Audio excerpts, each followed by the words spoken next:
that we need that. I'd like to call to order the June 22nd, 2020 board meeting. May we have a motion to approve the agenda? I move we amend and approve the agenda for the June 22nd, 2020 board meeting to include the updated personnel report and new business item. Second. Johnson, Yes. Cadu Blackwood, Jones, Kimball, Yes. Gordon Ross, Yes. Smith, Yes. Hill. Yes. Motion passes 7-0. Oh, there's 5 of us. I'm sorry. Do we have people for special recognition? Yes. Okay. At this time, we have special recognition. First, Dr. Lewis to recognize the leadership and service of the Lawrence Education Association President, Lori Folsom. Hi there. Hi, how are you? On? Yes. Awesome. Good evening, everyone. Good evening. Thank you for joining us this evening, Lori. Since 2015, Lori has balanced her role as an educator and the journalism advisor at Free State High School with her leadership of the Lawrence Education Association. The daily work of our teachers is hugely critical to the support of our mission. They build relationships with our scholars and work with families to support students academically, socially, emotionally, and behavioral needs. The LEA also offers many grants to teachers to support student learning, and they provide scholarships to graduating high school students and to classified staff who are studying to become teachers. And I've had the privilege of meeting with Lori for the past 2 years to discuss just what's going on in the district, discuss the district's strategic plan, and how we can continue to partner with our teachers to strengthen student achievement and success. Lori will soon pass the reins on to Lindsay Buck, so we want to make sure that we thank Lori for her commitment and dedication to the students, the teachers, and the education profession of Lawrence Public Schools. So Lori, thank you so much for your years of service in this role as LEA president and for representing our amazing teachers. We do have a gift for you. We are not at the point yet where we could have drones drop the gift off at your house. So we will have to give it to you when we meet in person. So thank you so much, Lori. Would you like to say a few words? I'd just like to thank everyone on the board and the role of superintendent for having been welcoming of me and meeting so frequently. I think that over the years that we've established a great relationship between LEA and district administration in our advocacy for teachers and students. Thank you. Yes. And a correction, I already passed off the reins to you first, so Yeah. Lindsay's got the reins. She's got a tight hold on. She's doing good. Yes, you're excited to work with Lindsay, and thank you so much, Lori, for making my transition to Lawrence as smooth as it could have been. So thank you so much. Yes, agreed. I just want to say one last thing before you turn off the video. Throw my video back up here. Okay. So I'm here with my mom, and she's gonna hate that I'm turning the camera on her. Oh, well, we need to see it.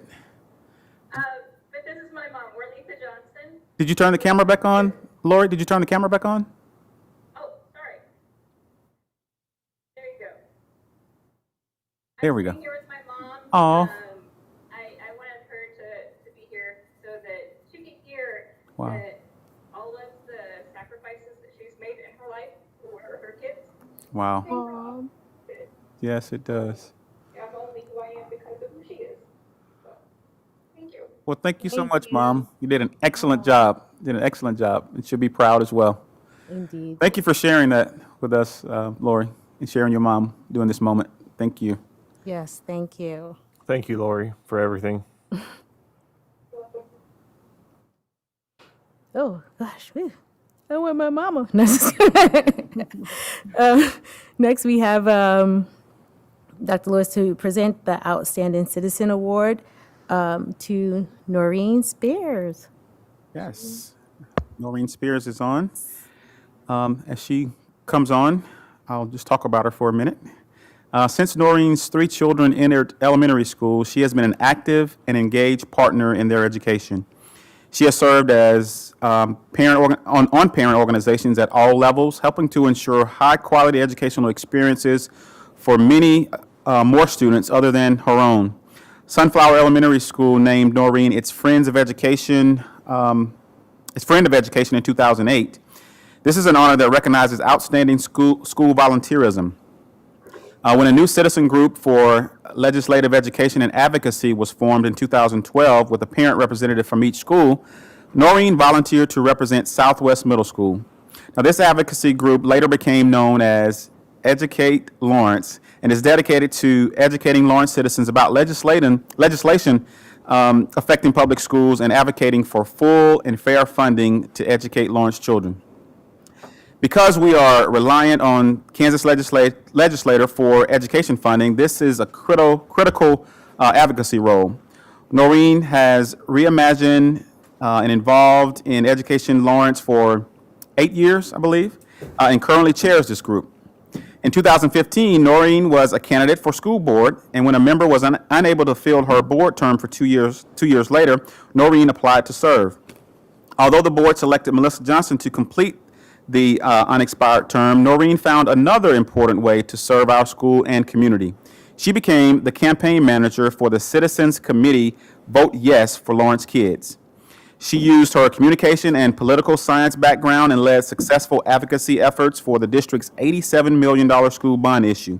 And as you know, this community investment has allowed us to improve all of our secondary school buildings, including the ongoing $48 million transformation of Lawrence High School.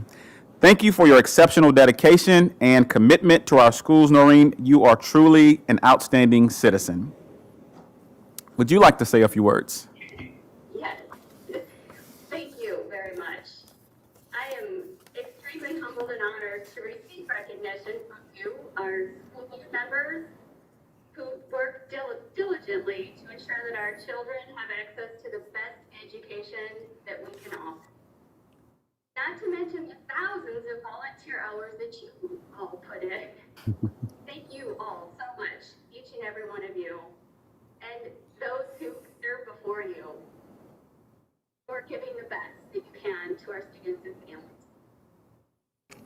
Thank you so much, Noreen. And as we indicated with Lori, we do have a plaque for you, and we will give it to you the next time we meet in person. So congratulations.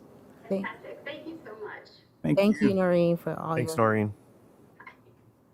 This is Carol Blackman. Thank you, Noreen. Fun fact, I think Noreen, we barely met, and when my now recent graduate went to get surgery, she was just like, "How can I help?" And she just came and like brought food, while I was tending to her. So that just shows like the kind of person that she is. So awesome. Thank you. Thank you. My pleasure. And now we have another Outstanding Service to Public Education Award to Wayne Zachary. Yes, Wayne Zachary. Wayne is the recipient of the district's Outstanding Service to Public Education Award. He retired as the Lawrence branch manager of First Student, our student transportation provider, earlier this year. Wayne started his career in transportation services as a bus driver in 1990. Over the years, he moved up the ranks, becoming a bus trainer, a safety manager, and then the local branch manager. Lawrence Public Schools appreciate Wayne's 30 years of commitment and dedication to ensuring students were transported to and from school safely. Sometimes I often say that bus drivers are the first to greet our scholars with a smile each day. And First Student is a huge value add community partner. And Wayne is most deserving of this recognition for his outstanding service to Lawrence families and our schools. Thank you so much, Wayne, for your many years of service to public education. Would you like to say a few words?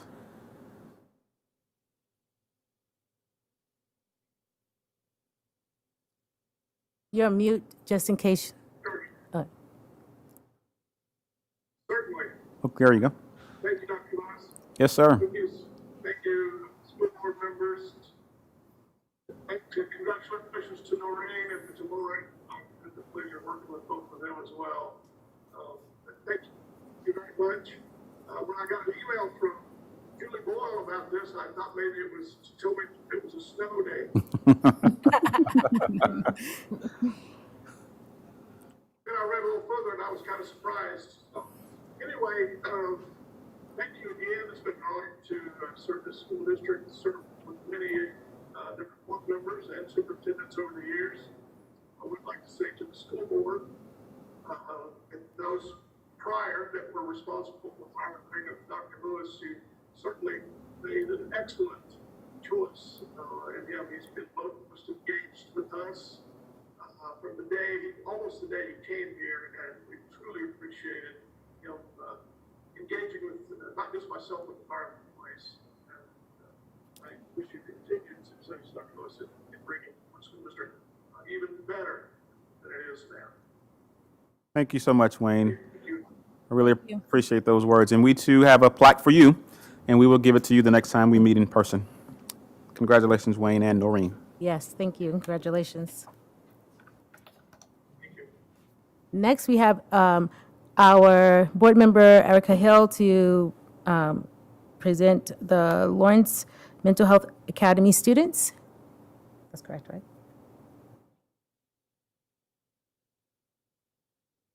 Are they in attendance today, Erica? No. Okay. For July, the July meeting. Oh, okay, so we'll just move that to July. My apologies. Okay. Then, maybe I should have refreshed it. Report of the president of the board. I don't think I have much to report. I probably forgot. Just, I know that I think Dr. Lewis is going to touch on some of the things that I wanted to touch on. So to avoid being repetitive, I just will pass that along to him. And I think this may be my last full board meeting. And it's just been great to be the president of the school board and just to work with so many of you and work with Kelly. I almost forget your name. To work with Kelly. Kelly and I think we made a great team, and just, I'm not gone. I got 2 more years. So I'm just looking forward to at least 2 more years with this amazing board. And then I will turn it over to Dr. Lewis. Yes, thank you, Board President Johnson, and we will definitely acknowledge you at our next board meeting for your role as president. Good evening again. As the board meets online, there's a group of community members and scholars hosting a protest here on the campus of the district office. I had an opportunity to speak with some of the members of this group earlier tonight, right before the meeting. And I just want to share publicly that I stand in solidarity with Black Lives Matter and support anti-racist efforts toward racial equity, social justice, and human rights. If you recall my comments made on June 2nd during in a email to staff and families following the murder of George Floyd, may be found on our website along with background information about the school district's racial equity work during the past 15 years. And that's at usd497.org/equity. But if the board will indulge me, I would like to speak to each of the priorities that the community members have articulated, because the school district's efforts are indeed largely in alignment with theirs. The district began, the first demand there is police-free schools. The district began a review of school resource officer program at the school board's direction last year. This included joint city commission and school board meetings, several meetings involving district administration and Lawrence Police Department leadership, 2 public community conversations about safety, and surveys of students, parents, and school staff. We also collected community feedback on this topic during the development of our strategic plan, which led to our plan's Safe and Supportive Schools theme. Objectives for the area of focus include encouraging positive student behaviors, reducing behaviors that interfere with learning, and providing safe and welcoming schools that engage every student. We found from our review that in addition to their law enforcement duties, the 4 SROs, we have 3 currently, 1 vacant position, who are Lawrence Police Department officers, are paid by the City of Lawrence and assigned to our high schools. They educate students about public safety, laws, and legal consequences, serve as mentors, and help promote safe learning environments. The review also identified a need to more clearly define the role of SROs and to educate school staff and families about their role. And we are working on those steps, those action steps that was outlined at our February board meeting. We were doing that when our buildings were closed due to the pandemic.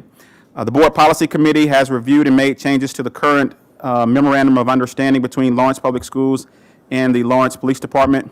I met earlier this month with the new SRO supervisor and have talked to our city manager and acting police chief about strengthening this partnership. Just this morning, again, I met with the city manager, interim chief Captain Brixius, along with Dr. Stubblefield, to discuss providing additional racial equity training to our SROs. The city manager and police department are in support of this effort. And as I mentioned, the district does not pay for SROs. With additional funding that we received from the state during the past 2 years, the board has directed the bulk of those dollars to meeting the social and emotional needs of our students. This includes adding full-time counselors to each of our elementary schools, additional social workers to our high school student services team, and in the fall, full-time student support facilitators to our middle school mental health teams. In addition to employing our own counselors, nurses, and social workers, we partner with Burt Nash, which assign RAP mental health professionals to our schools.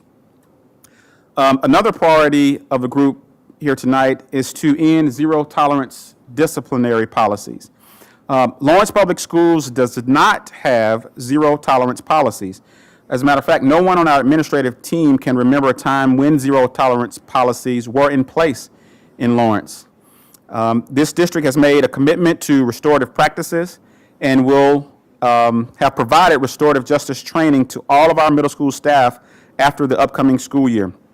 We know our discipline data, and we are taking direct steps with each of our buildings, leaders, and staff to address these concerns. The history of people of color, particularly Black and Native Americans and other ethnic groups in our country, is a history of strength, perseverance, courageous struggle, agency, and hope.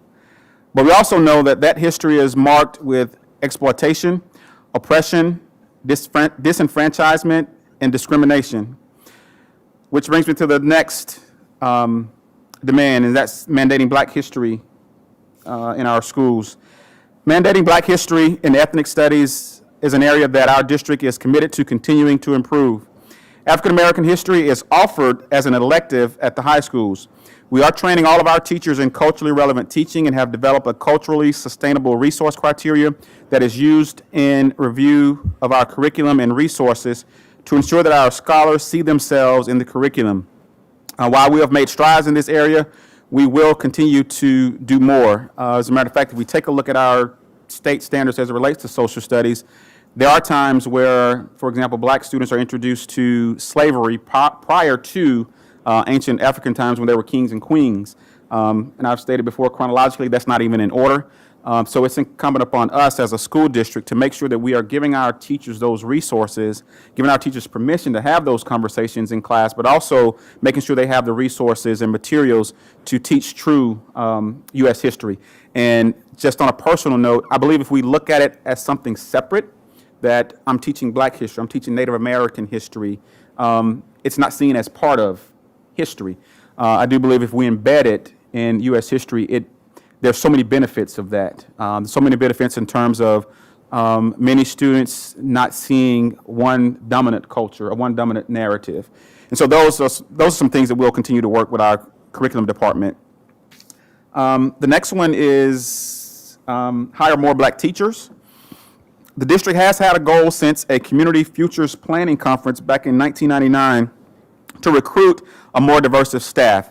Some of the improvements have been made, include adding racial equity questions to our interview process, expanding our recruiting efforts to historically black colleges and universities, supporting teacher training among our classified staff, which is a more diverse group than our certified staff, and a staff of color support group in order to retain current staff of color. While we have made some progress, to give you an example, this 2017-18 school year, I think we had 24 black teachers. The following year, 28. And then most recently, last year, 32 black educators. And this does not include the increase in our 3 administrators of color over the past couple of years. This is challenging due to the relatively small pool of black teacher candidates, but I would like to ask for the help of our current staff in the community in assisting us by encouraging black educators to consider Lawrence as an option.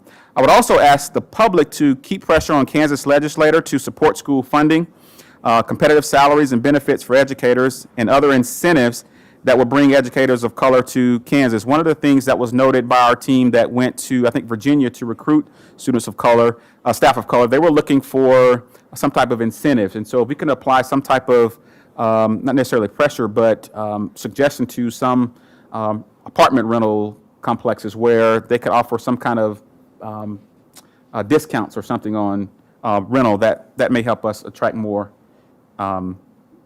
staff of color.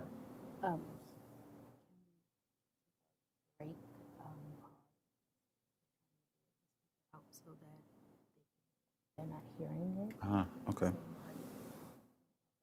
Maybe a 5-minute. Are y'all okay? My apologies. This is Melissa, President.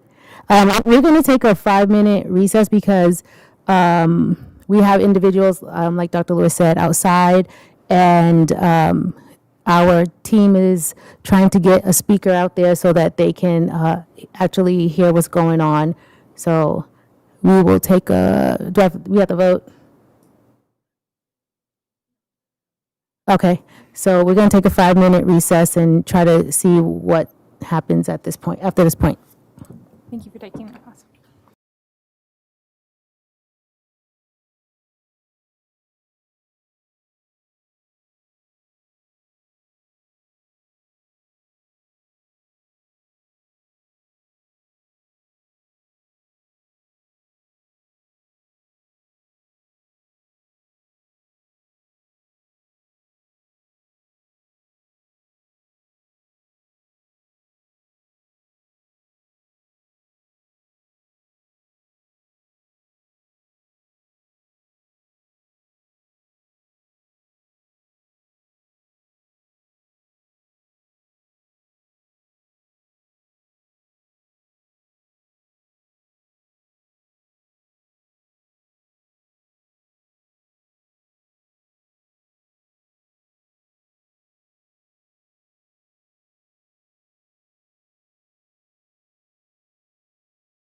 We just want to make sure that the folks out there can hear. They came out here, so we want to address those issues.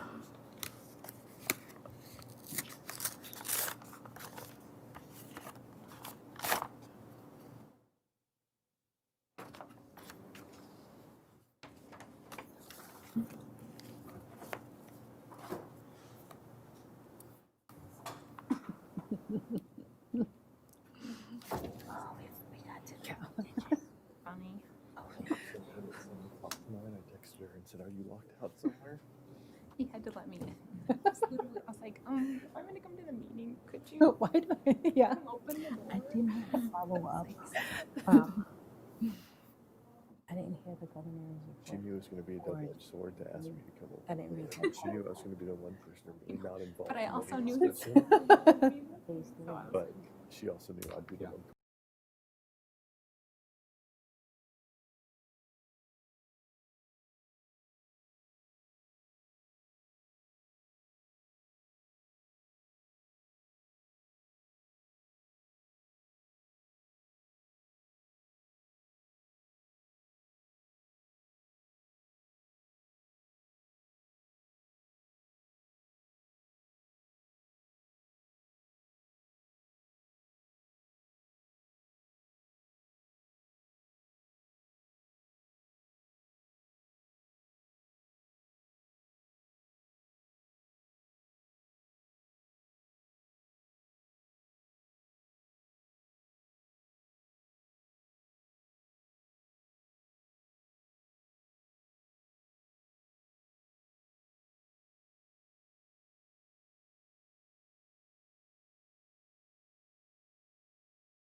Wasn't heard for the folks outside, and just encourage you to kind of go back and look at the video to get like the little more detail with that. So, Dr. Lewis? Yeah, I just wanted to address, and apologize if you couldn't hear outside, but I wanted to address those demands, those 5 demands from the Lawrence Education Justice Collective. The first one I addressed was police-free schools. And what I shared was the district began a review of our school resource officer program with a number of meetings, meeting with law enforcement, meeting with parents, community members, surveys, and we came back with some recommendations and some action steps. We were in the process of carrying those action steps out, but obviously COVID-19 happened, and our goal is to continue those action steps once we do return to school. But just to make sure everyone is aware, the review of the SRO program identified a need to clarify the role of SROs. It was noted that some students were not able to distinguish the difference between a school security officer and an SRO. What also came from that is the use of SROs by staff in the building and administrators, using them in a disciplinary manner, which they are not designed, I won't say designed, but that's not the intent of SROs, to be used in a disciplined manner. And I also shared that I met earlier this month with the new SRO supervisor and have talked to the city manager and the acting police chief. I shared that this morning, Dr. Stubblefield and myself met with the city manager, Craig Owens, and interim chief, Captain Brixius, to talk about not only the SRO program, but also talked about additional racial equity training. One of the things that I learned when I first arrived here is that our SROs did not go through our Beyond Diversity training. They go through their own police diversity training. And what I asked the city manager if their resource officers could go through our training. And he said yes. As a matter of fact, he's looking at also potentially the entire police force going through that training. And I also say that I've just been appointed to the Governor's Commission on Racial Equity and Justice. And this was a commission that was formed, obviously, as a result of the racial tension and things that are going on around the country. And one of our first topics that we will be tasked with coming up with some recommendations will be addressing policing and law enforcement. And so obviously I will keep the board and community updated on that. I also shared that, as I mentioned, the district does not pay for SROs. With additional funding that we received from the state over the past 2 years, the board has directed the bulk of those dollars to meeting the social and emotional needs of our students, and that included full-time counselors at the elementary level. That also included student support facilitators, additional social workers. This year, we will have those student support facilitators at the middle school. In addition to employing our own counselors, the board and the community knows we partner with Burt Nash, which assigns RAP workers, mental health professionals, to our schools. Another demand was in zero tolerance policies, and what I shared was no one on the administrative team can remember when this district has ever had a zero tolerance policy. So I say that to say it's been many years if we had a zero tolerance policy, but currently our district does not have a zero tolerance discipline policy. We do know our discipline data. We are correcting those, meeting with our administrators at those buildings and addressing those concerns as it relates to discipline. On the topic of mandating Black history and ethnic studies, I shared that the history of people of color, particularly Black and Native Americans in our country, is a history of strength, perseverance, courageous struggle, agency, and hope. But we also know that history is marked with exploitation, oppression, disenfranchisement, and discrimination. Mandating Black history and ethnic studies is an area that our district is committed to continuing to improve. As you know, African American history is offered as an elective at the high schools. We are training all of our teachers on culturally relevant teaching and have developed our culturally sustainable resource criteria. This is where we take all of our materials, curriculum, resources through to make sure that our students see themselves in the curriculum. And other comments that I made was centered around U.S. history and Black history or Native American history, as not teaching those as separate subjects, but more or less embedding them in U.S. history because it is a part of U.S. history. I also talked about the need for us as a district to look at our standards and make decisions that are within the best interest of the students that we have in our seats in our buildings.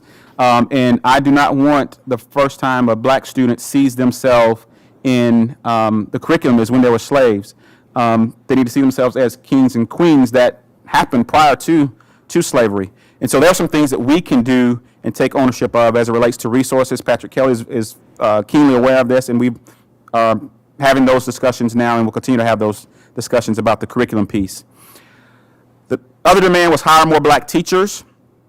This has been a goal of ours since 1999, and although we've made some strides, there's more improvement to be done in that area, including some of the things we're doing going to historically Black colleges and universities.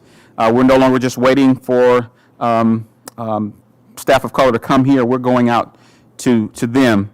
And as I indicated, we do want a more diverse group. We're looking at our classified staff because there are more staff of color there, and looking at ways we can feed them into our Grow Your Own programs. And we've been pretty successful with that. And I also indicated that we have been increasing the number of what this says Black teachers, and we looked at that number To give you an example, in 2017-18 school year, we had 24 black teachers. 18-19, we had 28 black teachers, and then 19-20, 32. While that's some progress, there's much more progress to be made in that area.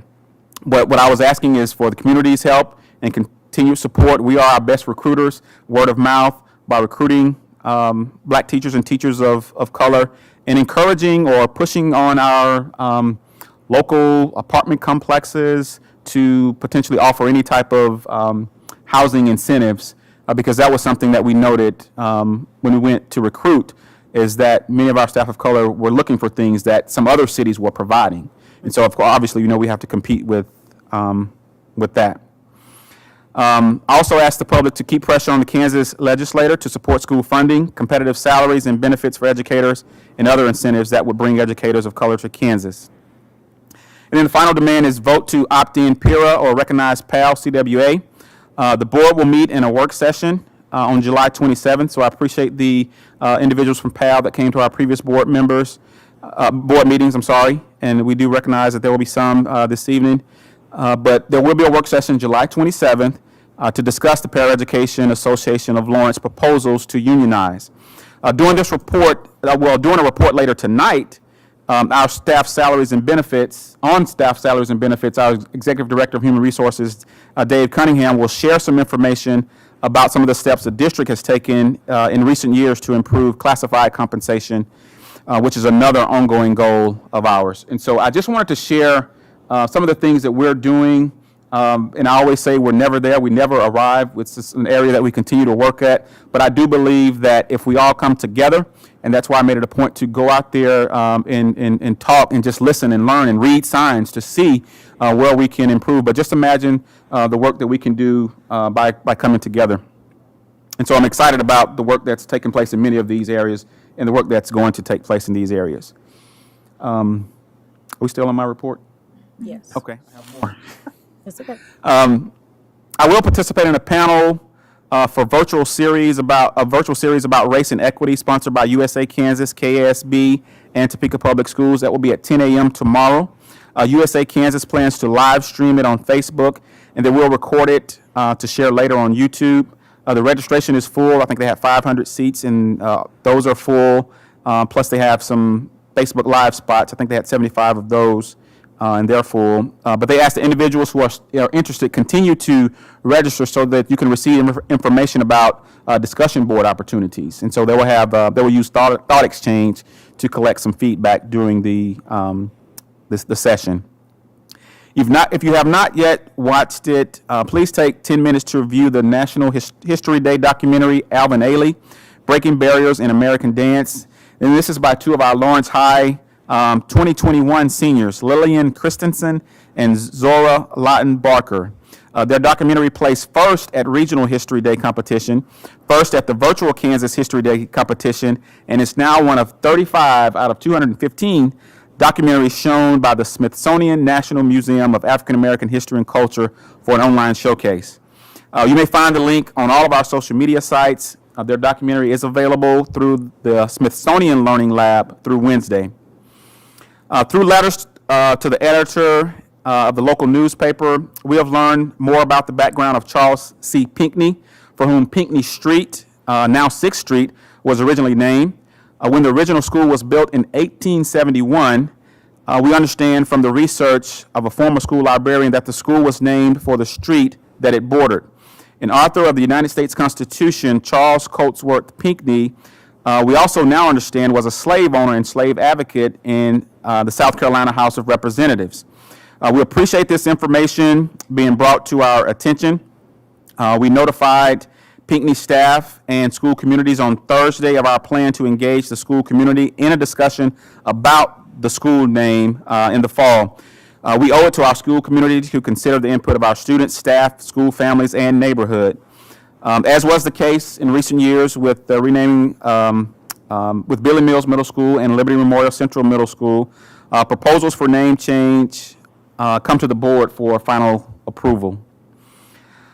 Our Fall 2020 Task Force website is up. You'll find updates about the various task force work groups at usd497.org/together again.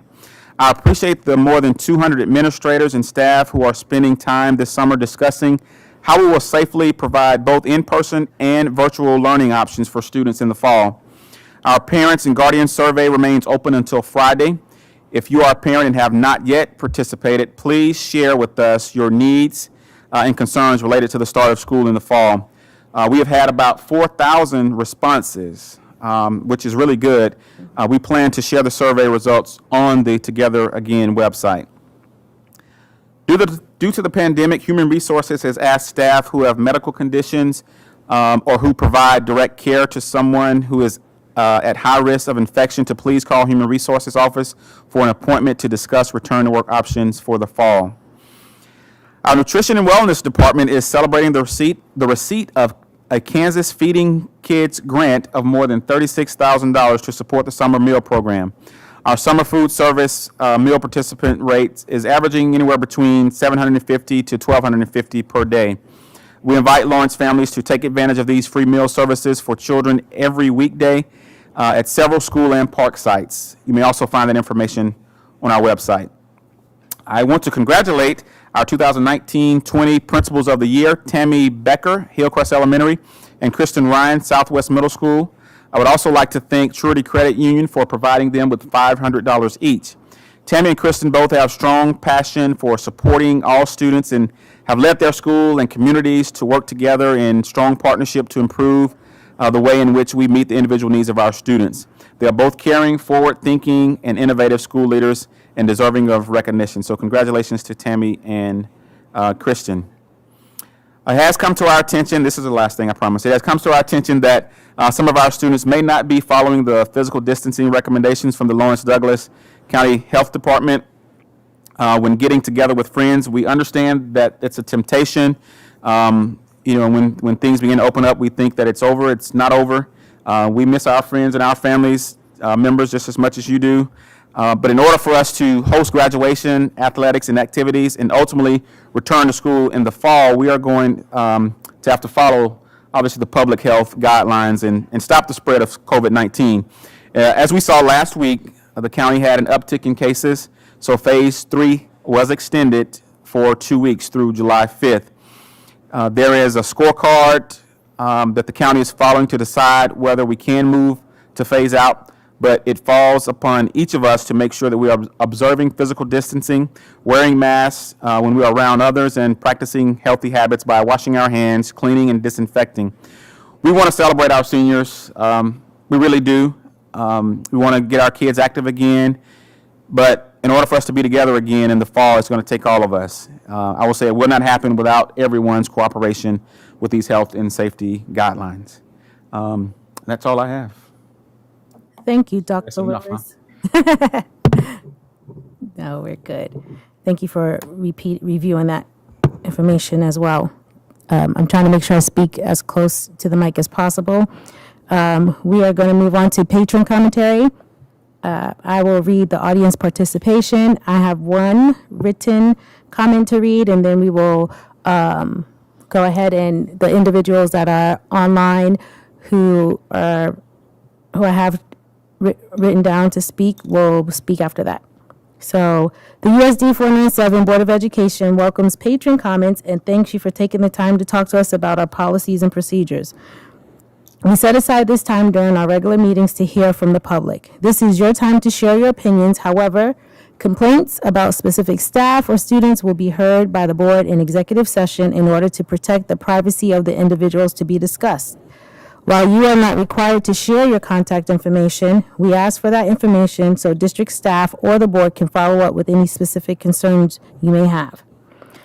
The board president will invite comments on topics not included on the agenda at the beginning of each meeting. Comments relating to agenda items are welcomed after the board has had the opportunity to discuss the topic. Please limit comments to 5 minutes. And I have one written comment from Mariah Lovett regarding raises for paraeducators. Says, hello, I am a citizen of Lawrence for the past 9 years, now an actual homeowner. I have several friends who are para instructors, mostly working at LHS. Will they be included in the pool for raises? I guess are still related. I have seen many petitions since COVID concerning them, their well-being, and their jobs. Some are young with children on the way, others are older with families already developed that they still care for. Most have second jobs. Most have to have second jobs. I remember from my own education in my hometown of Coffeyville, Kansas, that para-instructors are a key factor to many students' well-being and education. Their jobs matter just as much as a regular teacher. Are you going to do your part to take care of them, or are they going to continue to fall through the cracks? Looking forward to my friends receiving good news about their positions in the future. Then I will call in the order. We have Carol Allen, and then they will introduce the other two speakers.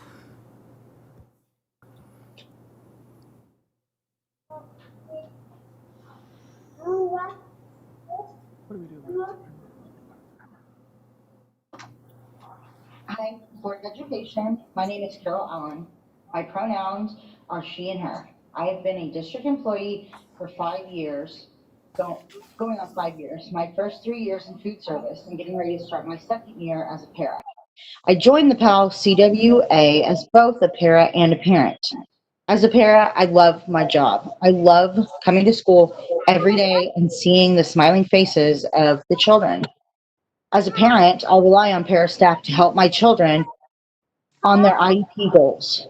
If you as a school board recognize us as a union, I believe it will help us work together in receiving the training to help us become better paras so we can better help our students. I believe other classified staff see you supporting us and they will be more likely to join so we can have a fully classified staff union. Again, we're going to ask that you please opt into PIRA and recognize us as a union. Thank you. I believe I'm also supposed to introduce Seamus now to say a few words.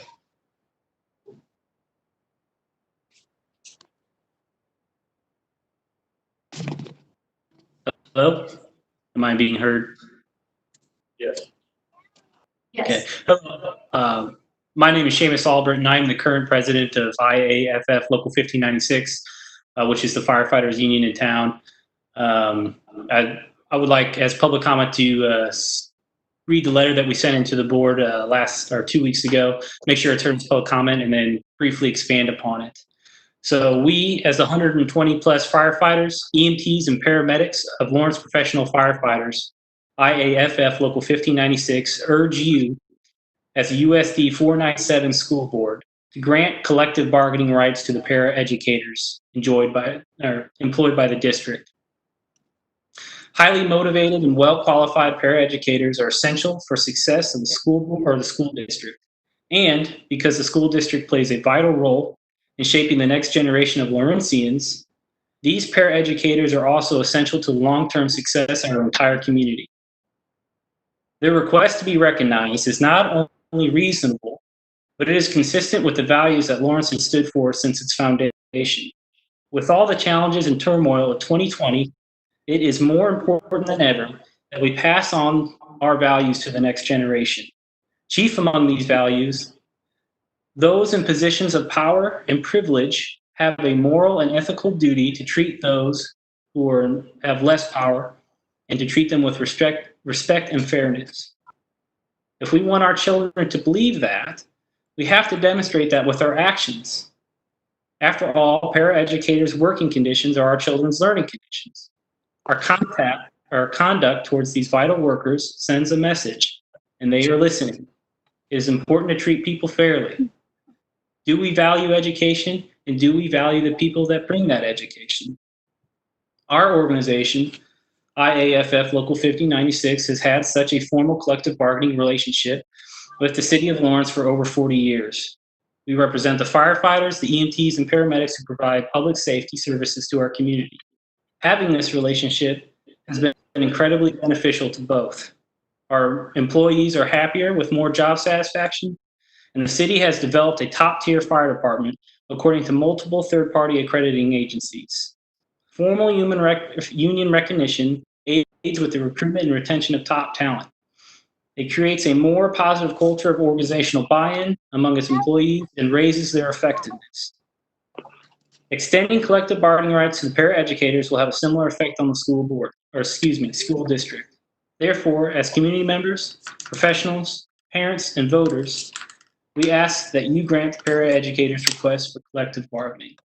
And what I would add to that letter is that I think globally, as you guys dive into this issue, is you do need to consider that the paraeducators have achieved more than 50% on signing their union cards for their employee group. And there's many industries and areas of the country where that alone creates union recognition, where any discretion of a board or a management team would not matter. So the question of whether or not a union should exist is not your question. It's the question of, do we value our employees enough to sit down with them and have formal conversations with them about their workplace? And I believe that all of you do value your employees that way. So our request is that you meet their request. Thank you. Thank you. Now I would like to introduce Julian to speak. Oh, hello. I think my video is starting. Can y'all hear me, see me? And is my video going maybe yet? Yes, there you go. Okay, hello, US 497 board. And pardon me, I'm at my kid's bicycle practice. My name is Jillian Fitzmaurice, and I am a mom, a voter here in Lawrence. I have lived in Lawrence for 13 years. I'm a former USD 497 employee. I'm a Filipino American, and I have 4 kids, and I'm also a school social worker. And I also run a special needs support group for families. My kids, we live in the Pinckney neighborhood. We've had a wonderful experience with Pinckney. I wanted to support the paraeducators as a professional, as a mother, as a community member. I've worked alongside some amazing paraeducators. When I was going to KU, I worked as a paraeducator before I even had kids. And I mean, the work they do is invaluable. I think now, with everything that's going on, parents in our community see exactly how much our education, our teachers, and how much our paras do, and how much they really make a difference, and how they need to be valued and shown that.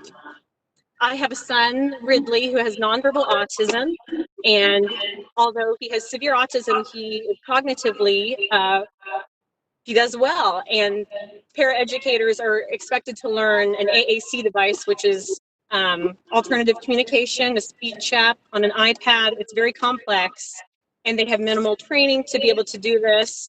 A lot of them have volunteered their time to meet with us.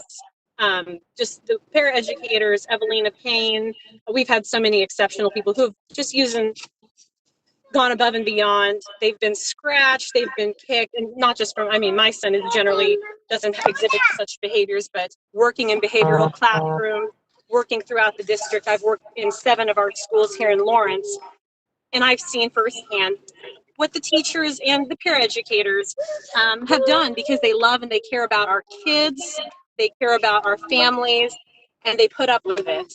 And I think when they're having to worry if they can pay their bills, it's disheartening. Well, when us as a teacher, as an educator, we are protected by the union, we're able to still get paid.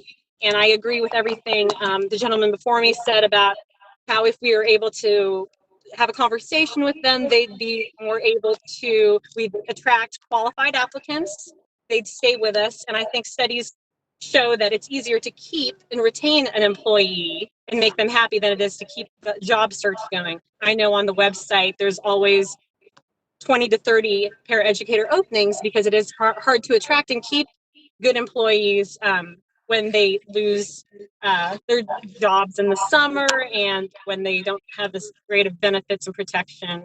As far as a mom with a little guy who is nonverbal and can't talk to me, I mean, it touches my heart to see how compassionate some of these people are in communicating with us. and doing almost as much work, a different type of work, the hands-on, the very hands-on work, toileting, feeding, dressing my son. And the teachers do very much the same sort of work, a lot of the paperwork too. But yeah, it means so much that these people are willing to be so hands-on with my special needs son. And I just like to do anything I can to support them and appreciate the board listening. But I do think that now would be a great time. Oh, here's Fiona, say hi. A good time to help the paraeducators feel valued, because they are a great asset to our educational system and help all students of minority status, of disability status, succeed when they're happy and they know we appreciate. So thank you so much. Sorry for rambling. Thank you. At this time, we'll have Kyle Reed, Lawrence Education Justice Collective. They will go first and introduce the other two speakers.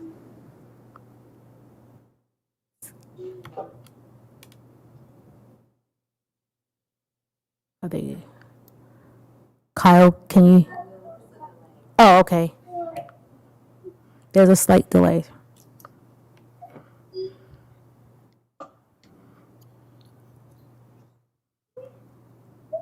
Lag. If you're not speaking, may I ask you to please mute?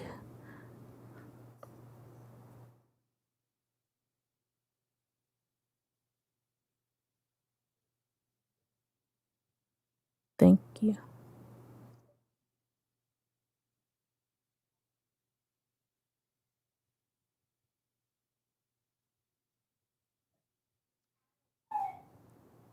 We have somebody checking on the speaker.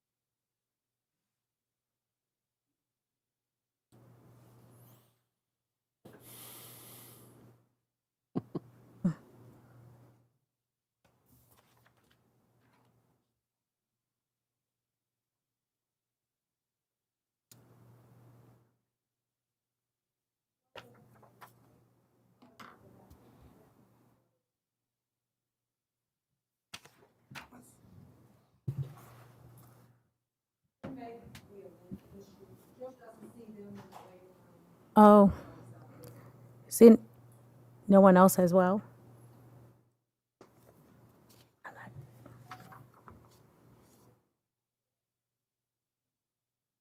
Hmm.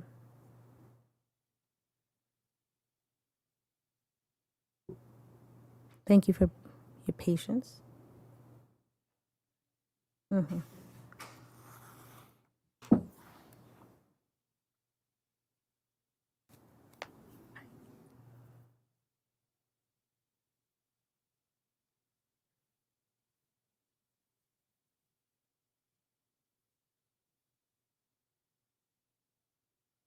I know I saw at least one other individual, maybe not the first one, Okay. but I did see. Is it okay? Can we, If the second individual. if Katie messing, oh, okay. Three of them. Oh, so it's just the lag of the, I was like, I know I saw two of them.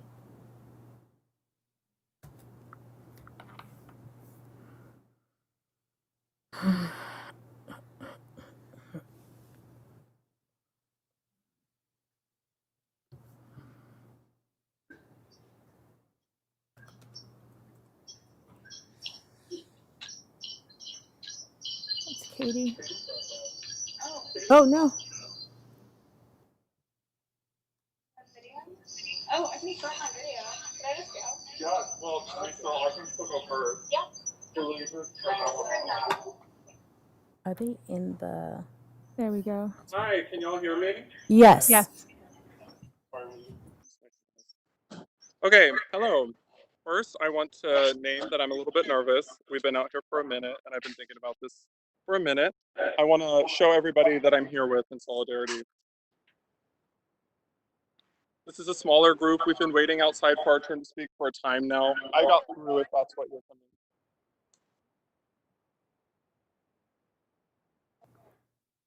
Some technological issues, as always. My name is Kai Reed. I just finished my first year as a special education teacher in the secondary therapeutic classroom. That means I work with high schoolers from both schools who need more mental health support in our partnership with ASH. So I'm pretty intimately familiar with the social emotional relationship that you were mentioning and the way that we're trying to expand that program. I'd also like to name that I am a part of the Lawrence Education Justice Collective, or LEJC, and that can be found online at the same name.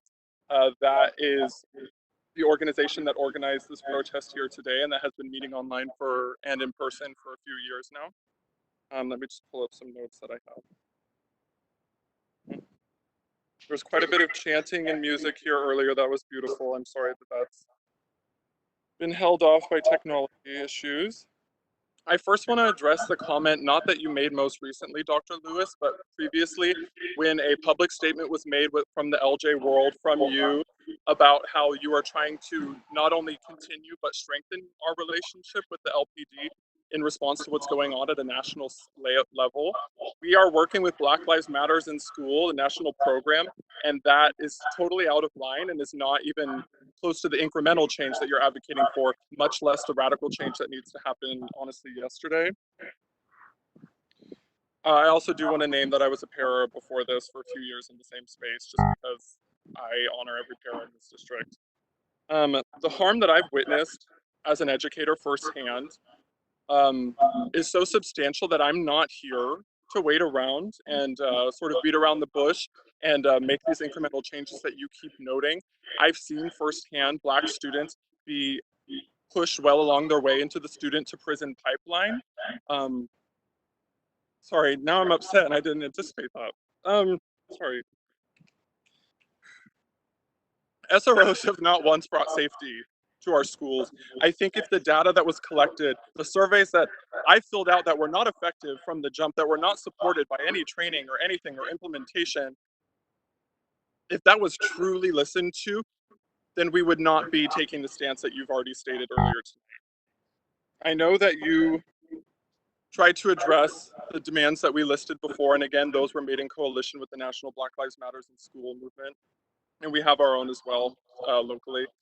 I want to touch back on each of those, but instead than announcing them, because we did not get to announce them first, I want to respond to what the comments that you made. First and foremost, we need to have police-free schools. What was not noted is that, yes, we do not pay them, but we can absolutely end our contract with the city at this January. That is a vote that can be done now. Sorry, everybody's snapping. I just want to show that. That is a vote that can be done now.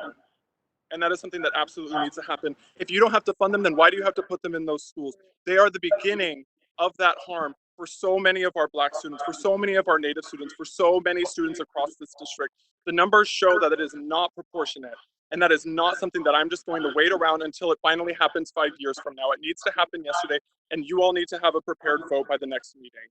Whatever working committees that you need to have, the same stalling patterns that were used for para unions can happen before the next meeting, because we will be back here with numbers. Next, I'd like to address expanding and creating Black history curriculum. This is not something that you can opt into. This is not an elective.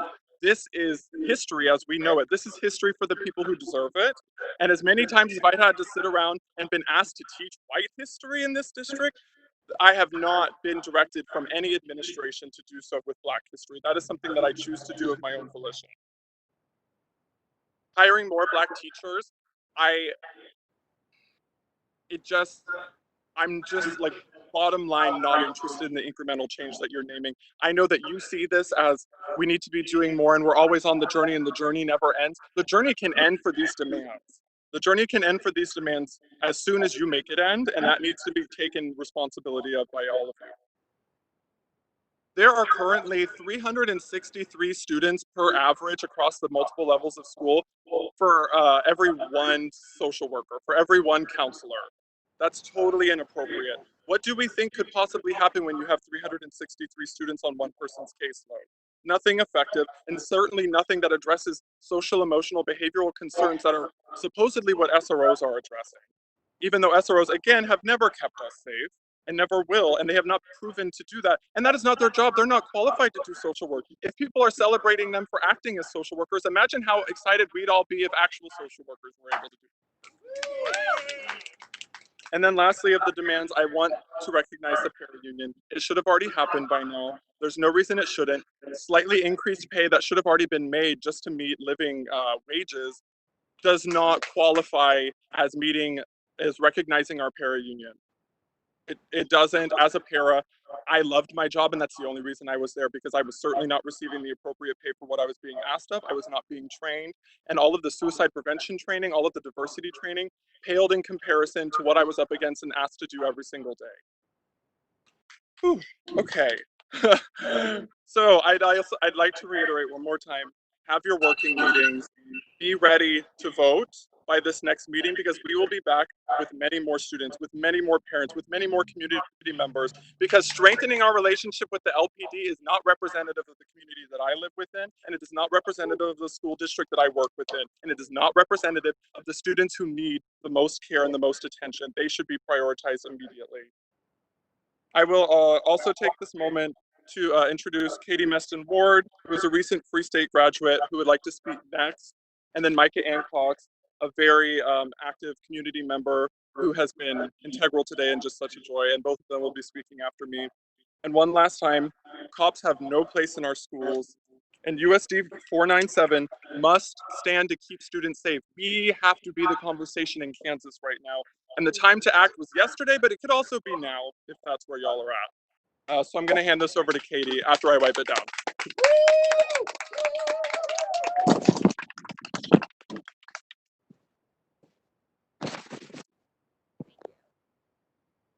All right, hi, I'm Katie Meston Ward. I just graduated Free State in 2020. I'll be going to Northwestern next year, double majoring in political science and international studies, and I wrote and organized the petition to get police out of schools. Last year, I had a couple of Black and Latino friends that were profiled, discriminated, and felt attacked by the white SROs at Free State. I can only speak for what I've seen in my years at Free State. I don't know what's happening in the middle schools. I don't know what's happening at LHS. I don't know what's happening to the younger grades at me in Free State. But the parents I know filed complaints. Nothing happened. Those SROs were there that year. They were there the next year. We need to see change. There hasn't been change. I think Kai reiterated that really well. And you were talking, Dr. Lewis, you mentioned that these SROs are mentors for the community. Not once have I seen an SRO be a mentor. We have community security guards at the high schools. These community security guards have radios. They know the students. They lead clubs like Can We Talk. They are coaches. They know these students well. If the data, which I have personally sent to every member of the school board, I've sent an 11-page paper compiling research on why SROs are not effective and what other methods we can take. If the data doesn't show that SROs are effective, if the community, the petition has almost 3,000 signatures, we have people here today, if the community in Lawrence doesn't support SROs, I want to ask, why are you strengthening your relationship with Lawrence Police Department? There's no facts behind it. There's no community support behind it. It is proven the police do not keep us any safer, and they do marginalize and attack our Black, Latino, Native American, and other students in our community. It's time for you to take a stand. You were elected to ensure that we have a caring community that's providing the best success for our students, and that cannot happen while SROs are still in schools. If Mike is over here, I can give the video to them. Thank you, and one more time, let's get cops out of schools. I'm gonna wipe this down real quick. I'm just trying to practice safe social distancing practices. I do want to point out that one of your staff members, USD 497, Zach Conrad, refused to wear a mask after offered, then touched his face and then the door handle, and then handed us an iPad that he had just also touched during this time, and said to me that it's a suggestion, not a requirement. So get your people in check first. I'm gonna start then by moving and saying that Black lives motherfucking matter. If you ain't here for that, you ain't with us. That's how it is. That's what it breaks down to. I'm gonna put my phone out so I can get my notes because I got a lot to say in a short amount of time. pull this down real quick, step a little bit away from everyone, get my glasses on. Let's read first the USD 497's mission. The school district's mission that is posted about being equitable. Let's talk a little bit about equity and equality and what the difference is. There is the saying that equity is what we're fighting for. It's what we're here for. We want equity. We need you to have Black history as a curriculum that is encompassing to all. Lawrence's USD 497 statement, learning for all. That is not for all of us. I didn't go to school here, but it's not about that. It's about the fact that you have this mission of inclusivity and this collectiveness and this ally cookie that you make yourself and you're showing everyone in the fucking town, saying that you support Black lives, you show up for kids of color, for people of color, and for students. Getting these cops out of the school is the first priority. Micah. You do not have indirect access to their funding, but you do have the ability to cut your contracts right now. When we say that we have these demands, we mean these demands will be met. We are saying that you either respond to what we have brought today and what we will continue to bring, continue to post, continue to share, and show up at your houses if we have to. Micah, I really want you to get your point across, and I understand your sentiments and your frustration, but if you cannot refrain from cussing, they will turn you off. And I really want you to get your point across.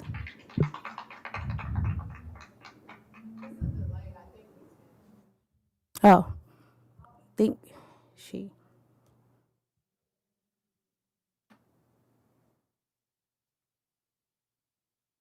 That, well, we will move on to consent agenda.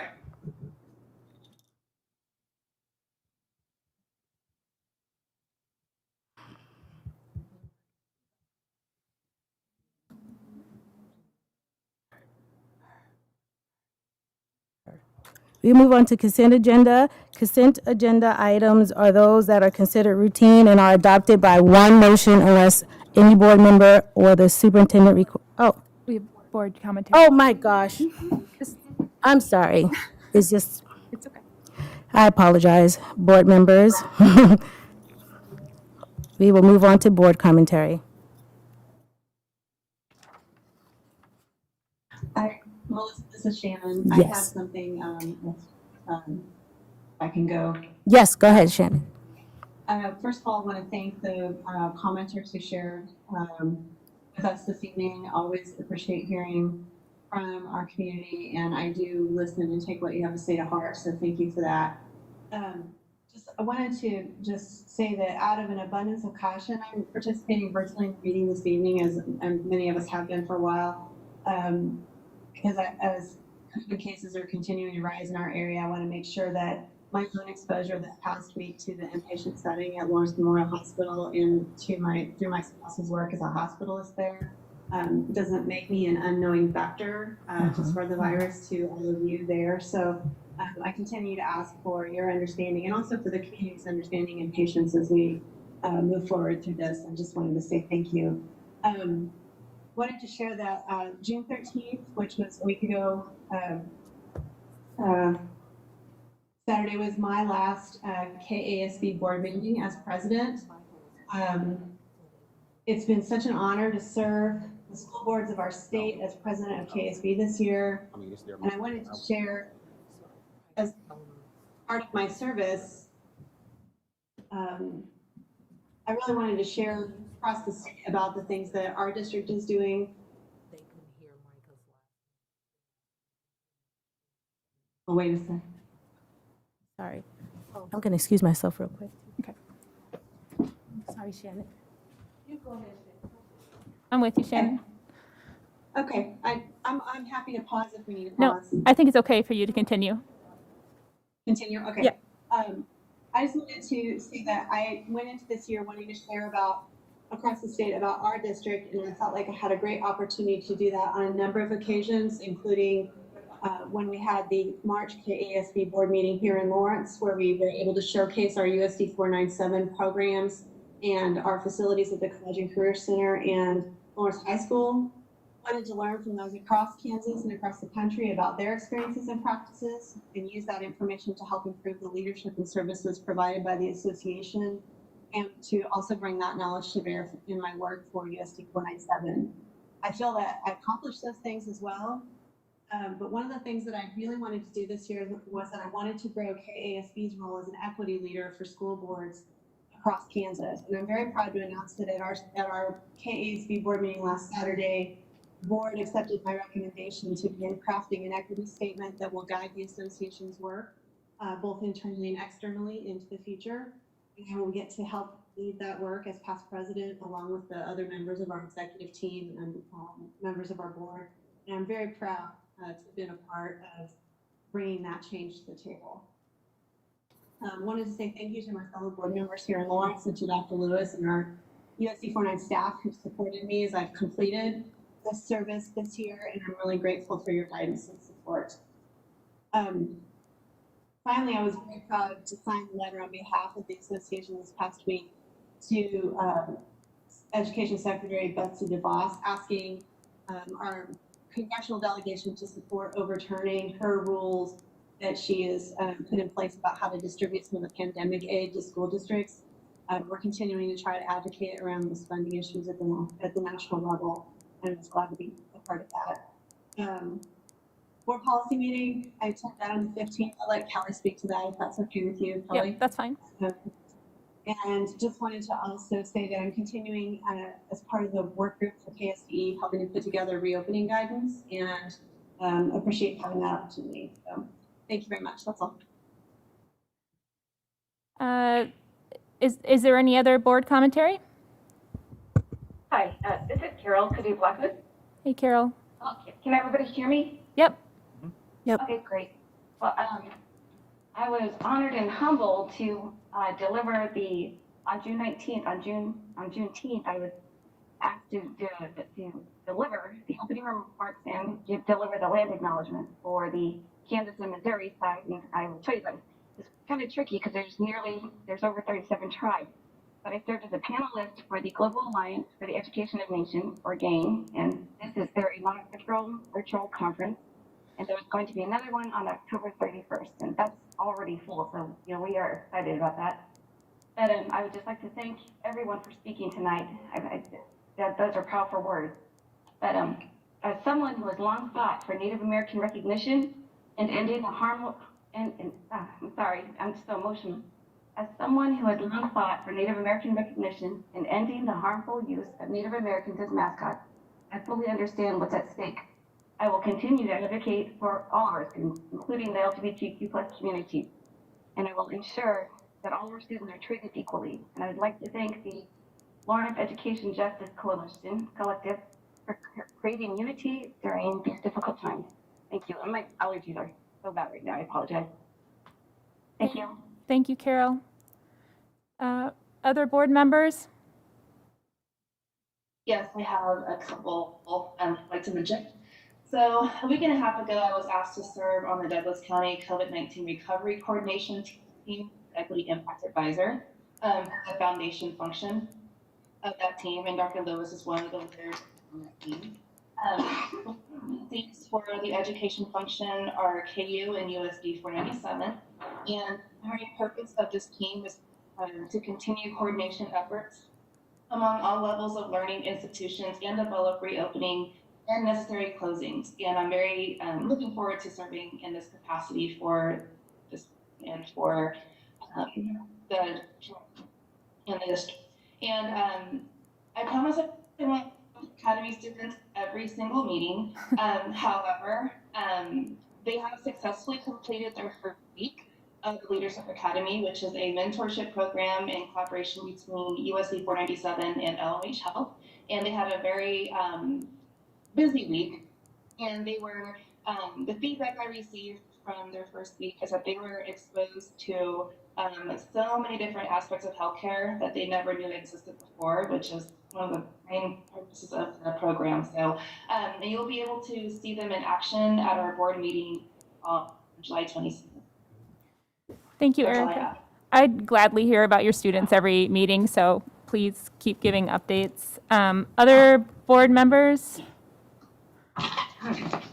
Paula? Yeah, I have one. I will move really close to the microphone this time to speak. I attended the Paisley Tech Board Committee meeting. One of the good things that Kevin Kelly will be coming out and talking to at some point, or at least sharing with you, Dr. Lewis, is that they were funded to have a RISE program for Douglas County. So they've been working with several organizations to get this moving forward, and it's for low-income individuals or individuals that have lost their job to. Carol, please mute you. Can you change your tone, please? Do we not have somebody that has control of the mic? Yeah. Carol, you need to mute. And do what? You need to mute, Carol. Distracted now. What were you doing, Paula? I don't know. I don't know now. I'm a little, embarrassed. Okay, so RISE program for Douglas County, it's for low-income individuals or individuals that have lost their job due to the pandemic. So their overall goal is to to help increase the livable wage jobs here in our community. They are committed to equity and fairness. And when Kevin Kelly, the executive director, will be pushing out some more information and setting up a meeting with you soon, Dr. Lewis. That program is to start in the fall and ends in February. The second thing, I was interviewed by Lead Horse LLC. It's a native-owned business here in our community. So they had asked to speak to my experience for running for school board and what we do at the school board. I don't know if I did us any justice, but I did what I could. I spoke up for myself and talk about highlighting Native American student services and equity work in our district. I also want to say thank you, Shannon, for your service at the KASB, serving as the KSAB president, and especially for your willingness to talk with myself and one of the board members at the Kickapoo Nation School in Horton, Kansas on the Kickapoo Reservation. So we still have to have that conversation, but I appreciate your willingness to reach out to me and kind of deal with their tech issues during the KSAB board member meetings that you all had about a month ago. I also want to speak to the Black Lives Matters and their demands, that we continue to have these discussions periodically on our agenda as we move forward. And police-free schools is something that I am passionate about because I am a parent of an incarcerated child.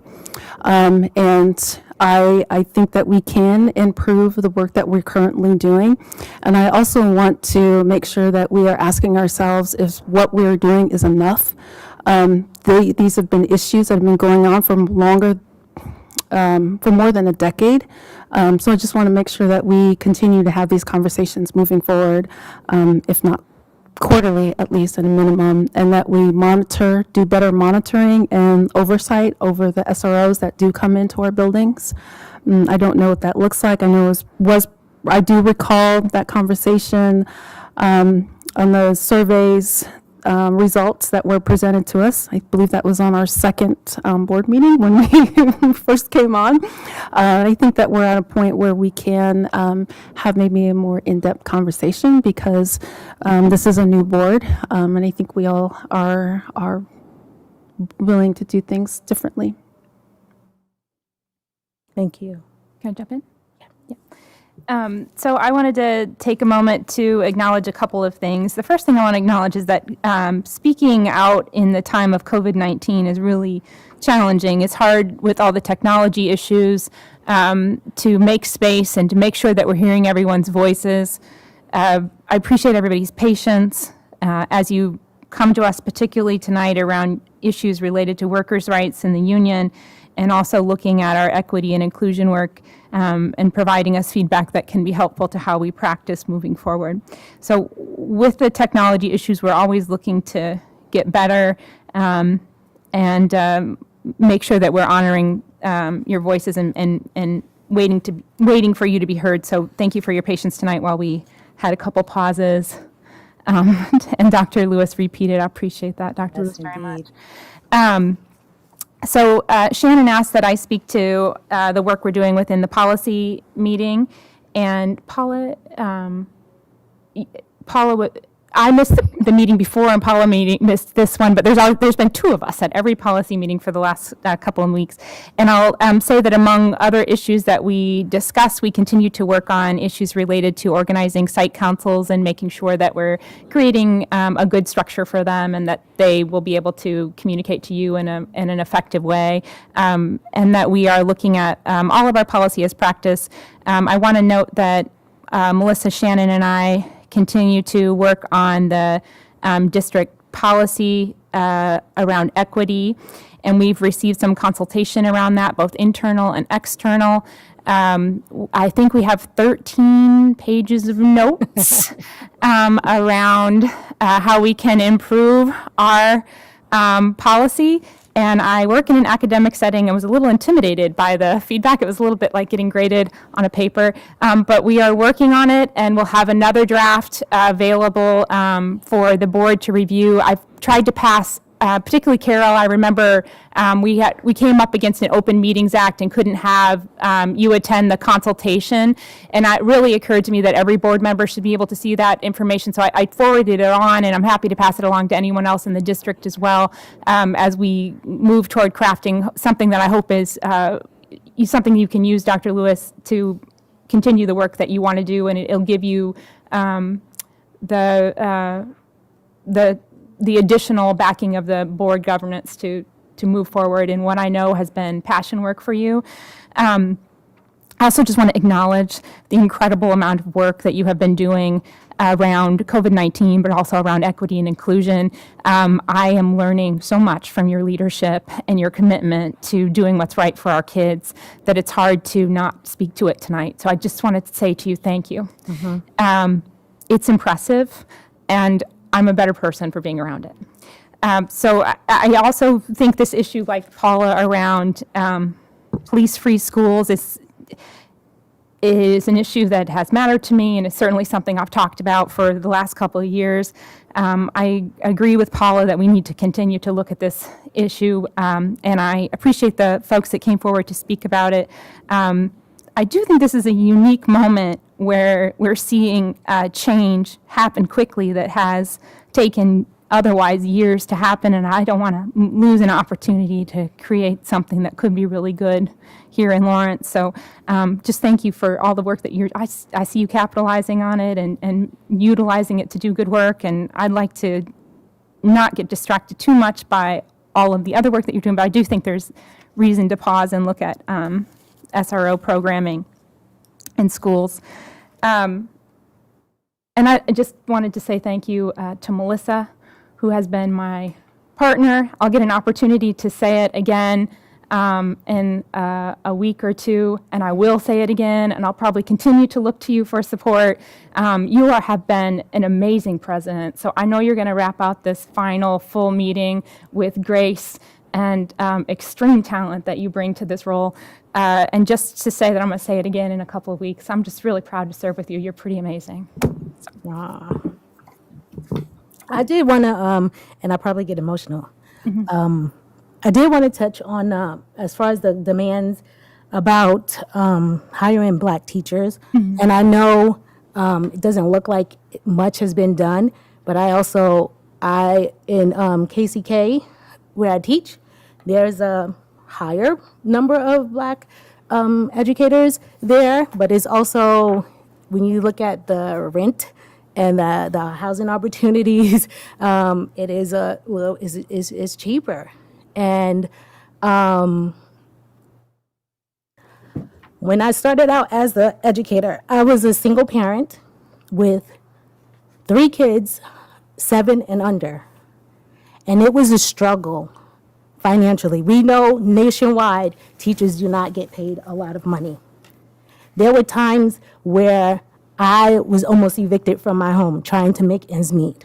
And if you come to a community that has high costs for rent, et cetera, it is difficult. So not to say that I know that people have gone out in the HBCUs, like Dr. Lewis has said, to recruit teachers of color. I mean, unless you're like super single and you can live in a studio apartment where you pull down your bed and, you know, you squeeze past your stove to sit on the toilet. I mean, like, it's difficult. It is difficult to do that. It is difficult to be an educator, and that's where my heart goes out to Paris. If I can struggle as an educator and I don't have two incomes coming in, I still do more than one job. And I'm not trying to compare or contrast, but I'm just telling you that it is not due to the district. It is a national problem. I know that some of my colleagues are thinking about relocating out of the district, I would fight tooth and nail. Hey, Dr. Lewis, come turn to this person. I've gone to Amplified Conference, and I've seen them just naturally going out and reaching out to people, handing out cards. And there's some hesitation because they feel like Lawrence is expensive. So it's not just a district problem. When he says that, I can attest to it, it's not just a district problem. It is something, if we want to see more teachers of color come in here, we have to address all the silos within this county. So that's all I'm going to say, because I don't like getting emotional. Thank you. Oh, that's my cue. Oh, gosh. Everyone, I'm sorry I wasn't around. I think everybody went. Okay. So you did the. You want me to do the retirement? Yeah, sorry. This is one of those. It's This one of makes those this last meeting awkward, really I had good to step for out you. a little Yeah. bit, so. Oh my goodness. Okay. Okay. Retirements. Ellen Willits, 29 years, served our district. That's the life of several generations of kids coming through our district. So we appreciate your service tonight and every night, and we wish you a joyful retirement. And we did the consent agenda. I normally don't speak on. Oh. Can I? I normally don't speak on retirements, but I feel compelled to speak on Ellen. Mm-hmm. She has been one, because she's a part of leadership. She has been one that has been in several departments. Only because, I won't say only because, but one of the reasons is she has a certain skill set that everyone wished they had a team member that had those certain skill sets that can go to this department because of that and make some changes. And so I want to say publicly, thank you, Ellen, for your 29 years of service to Lawrence Public Schools. Yes, thank you. Let me get a motion to approve the consent agenda. I'll do it. I move the Board of Education adopt the items listed on the consent agenda. Second. Johnson, Yes. Jones, Yes. Padu Blackwood, Yes. Hill, Yes. Fordham Ross, Yes. Kimball, Yes. Smith. Yes. Motion passes 7-0. Thank you. We'll move on to new business. We have David Cunningham, Executive Director of Human Resource and Chief Legal Counsel, along with, Tom McGuire. Tom McGuire. So Tom's going to do most of the presentation. I'm David Cunningham, and wanted to just give you a brief overview. Normally, Tony Barron would be handling the insurance renewals because he's with Executive Director of Facilities and Operations. This was a unique had some hiccups this year with our current provider leaving the state and not providing insurance to any Kansas school. And so we went through some additional layers of review, and I was part of that. So we decided I'd just give you a quick overview. Tom will really be explaining our recommendation to you as we move forward.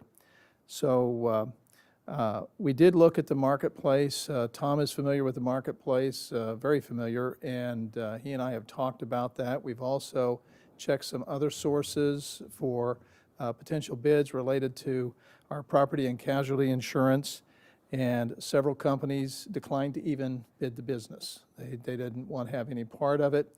We did get two other, I won't call them proposals, but some companies were willing to give us some numbers in terms of what they would suggest. They weren't really viable. One was in excess of the proposal that the pool has brought to us. Another one was a little bit less, but the deductibles on wind and hail were fairly extreme, 3%, our minimum of $250,000. And as Tom will explain, we have a deductible with this program much smaller than that. So as we looked at the marketplace and talked with Tom, heard from Tom at CBIZ and KASB, who is actually going to be sponsoring this particular pool, the Kansas Educational Risk Management Pool, this seemed like the logical thing to do to maintain our reasonable deductibles. And unfortunately, the companies are no longer looking at our losses. They're looking at the potential liabilities for the kinds of storms that we have in Kansas, and they're not wanting to assume the risk. And I'm going to let Tom go in more detail to that. The reason that this isn't on consent is it's a 61% increase in premium, from $453,931 to $736,684. So it's a significant increase of a little over $282,000 that we're dealing with here. So we wanted Tom to come in and talk with you briefly about the marketplace and why this is happening, because he's more versed in that than Tony or I. And then he would be here to answer questions as well. So I'm going to get one screen up here for him.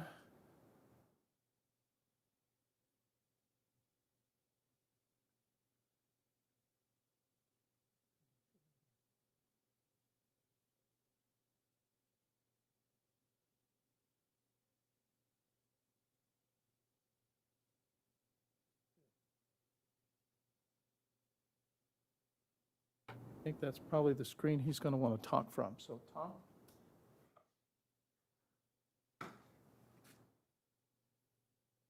Thank you for allowing me to come in here and talk about this tonight. I enjoy it more when it was on consent agenda in the years past. But, so we evaluated the marketplace. We got a nice Christmas present on December 23rd that our carrier that is currently on the program, Wright Specialty Insurance, was no longer going to be offering coverage to any of our 30 districts that we work with at CBIZ in the state of Kansas. And KASB and Wright Specialty had a relationship for almost a decade. Lawrence had been insured with them for 7-8 years prior to this, them exiting the state. As we evaluated the marketplace, we found out very quickly that there wasn't much appetite for writing school districts. You had a carrier called EMC who has decided not to pursue larger districts within the state. You had a pool that was out there that is reflected here, Kermit. And then you had some various carriers that would write certain lines, but were probably not viable for the vast majority of the districts in the state. So it quickly became evident that a pooling arrangement was going to be the best possible plan moving forward. Kansas is a little late to the game. Pools are a technique that many states utilize in terms of insuring their school districts. The pool that we are bringing to you tonight, Kermit, is administered by Arthur J. Gallagher. They have 57 years in the pooling industry and run 121 pools across the country. The reason the state of Kansas is having difficulty with school districts finding insurance, several issues. mainly weather-related, and not even necessarily just weather-related to Kansas in particular, but weather countrywide and then even globally, has caused a deterioration of profits for the insurance carriers as it relates to the property line. We saw a little bit of hardening of that last year. It was extremely bad this year as reflected by the pricing. What we're trying to do with this pool arrangement and what has been successful in a lot of other states for school districts is we're trying to move the part where the insurance plays and comes in and pays the claims further away from the district level. So even though it does not appear that we're trying to do that very well this year with the increase, we're trying to stop trading dollars with the insurance industry. So real briefly, I can get as far in depth as you want, but I'm sure you don't want me to get too far into it. Basically how this works, the yellow area there, that is what the school district is responsible for. Those are the normal deductibles that you would see in any program. So we were able to thankfully keep Lawrence's property deductibles, which is the main issue, at $25,000, which is where they have historically been, and that's for any property claim, including wind and hail. As David mentioned, out with some of the other carriers that provided some options, they were 3% and 5% in some cases, and that can equate to, at a high school, that's a per building. So at a high school that may be $60 or $70 million, you're looking at a $2 million deductible, which is why they're not really viable options. The unique part of this is the green layer. The green layer is where the pool steps in. So what the pool says is we're going to pool together members across the state, and we're going to pay into a loss fund that you can see over on the right. This was actually the 2019-20. That loss fund is actually going up for this current year. So each member pays into the loss fund in proportion to their size and loss history. Lawrence has had a great loss history, so your loss fund is actually pretty low. The loss fund is then utilized to pay the pool SIRs, which is, in insurance terms, it's just a deductible. So they just want to try to confuse everyone. But it's just a pool deductible. So say there was a property claim. Is there another slide down with the ones for this year? There we go. Yep. So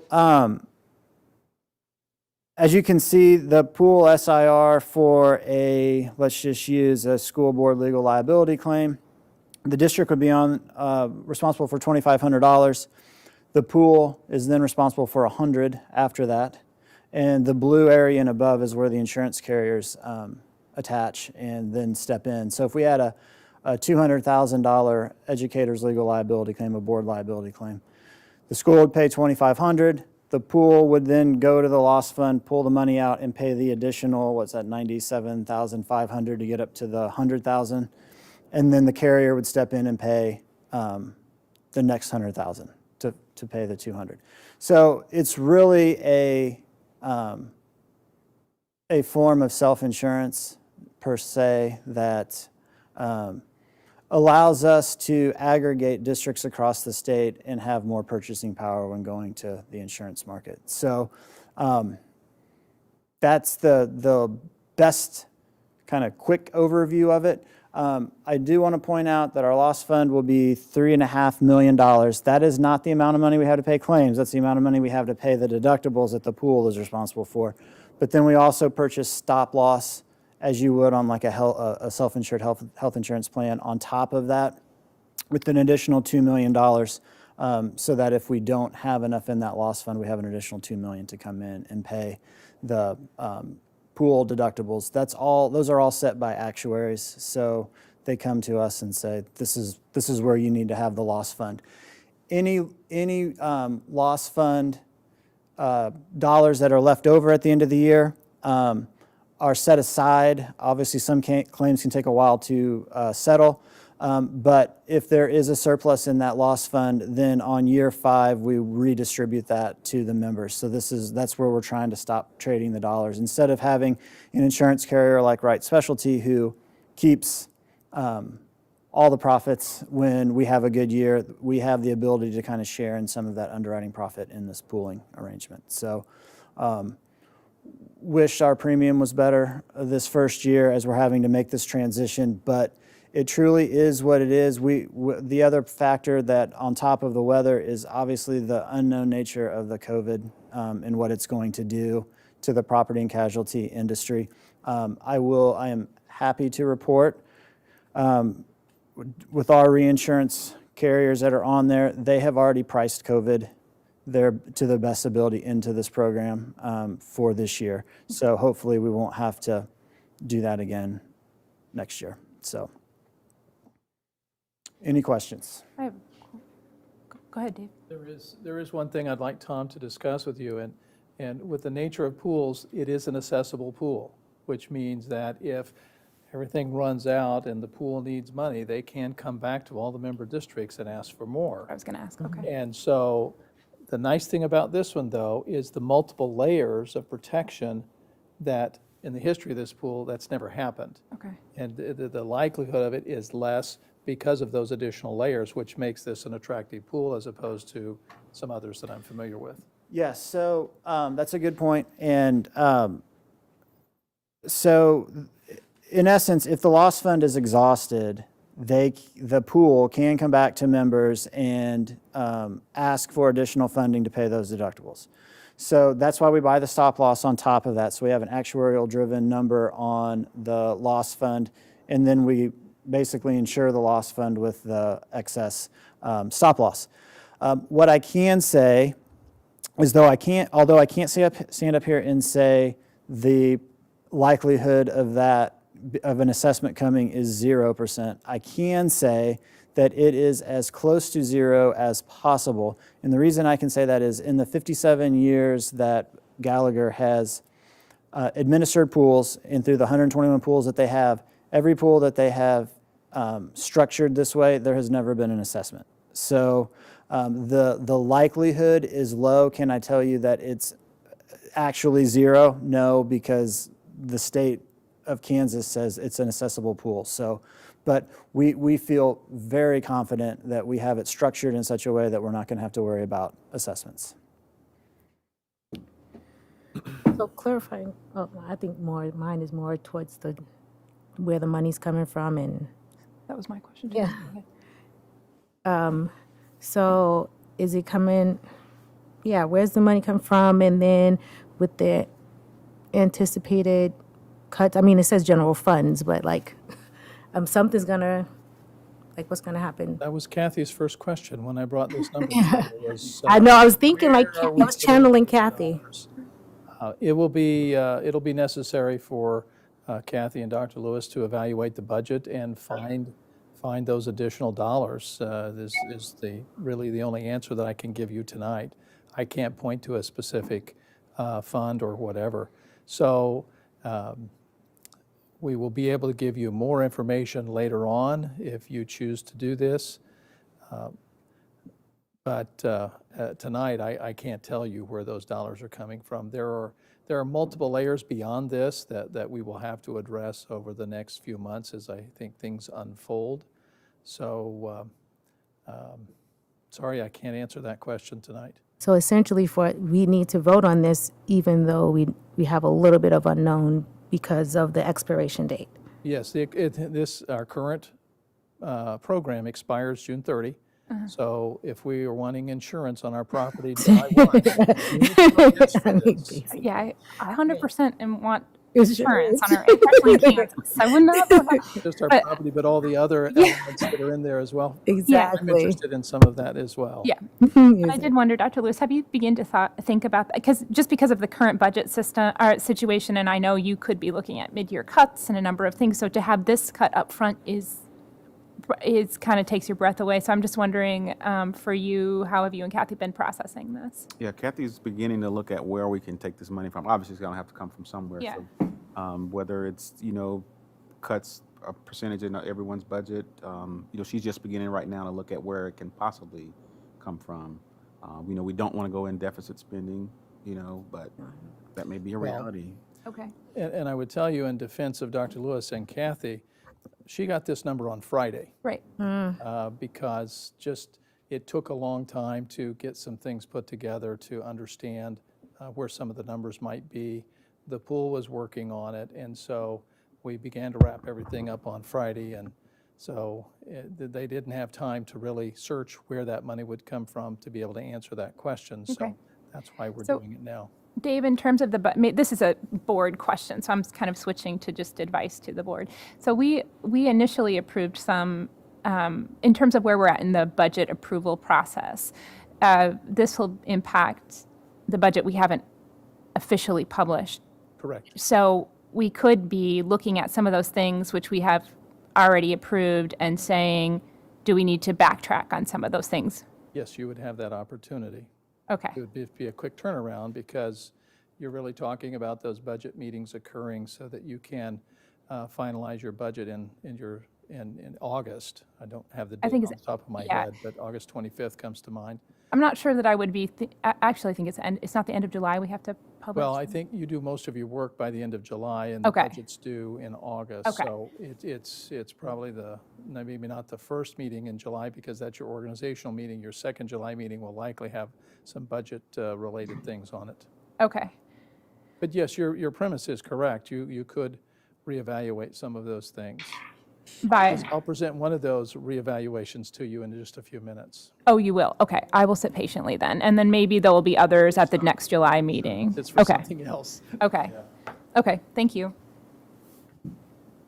David, I have a perceived question for you. Yes. Shannon. So I feel this was a late addition to the agenda, so I'm sorry I did not have a chance to ask this question earlier. I feel that it would be appropriate for me to vote on this item this evening. So I would like to step out of the meeting, but since we are in a virtual meeting environment, what do I need to do to make that happen when the vote is taken on this particular item? Okay, I would recommend that you exit the meeting, leave the meeting, and then we can text you when the board has completed the voting, and you can rejoin. Okay, I had a little trouble getting on the first time, so if it takes me a minute, I apologize to everyone, but I really feel it's important that I do that because I do not think I should vote on this item. And for the board's benefit, if she doesn't exit the meeting and abstains, then it's considered a no vote. By Right, and leaving. I don't want to vote, I don't want to vote at all, so I Right. want to make sure that I follow the procedure. So I will, when we get ready to have a motion, I will exit the meeting. Thank you. Any other questions on this topic? Board members? Okay. Then the enclosure should have the motion at the bottom. I would point out that we will need to sign the joinder agreement. That would be Melissa's signature.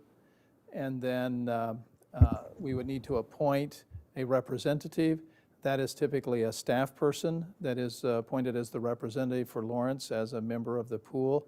And I will have a conversation with Dr. Lewis as to his thoughts on what staff member should be appointed to that particular role.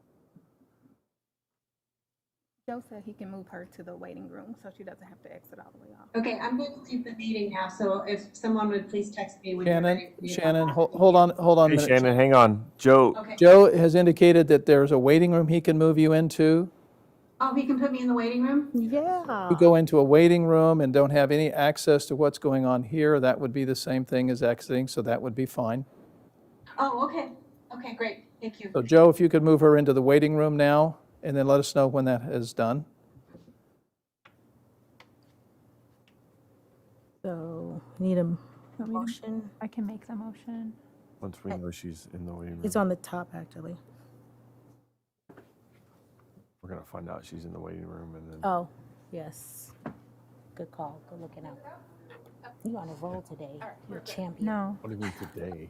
Yeah. Go ahead, Meeting. Kelly. Oh, me? Okay.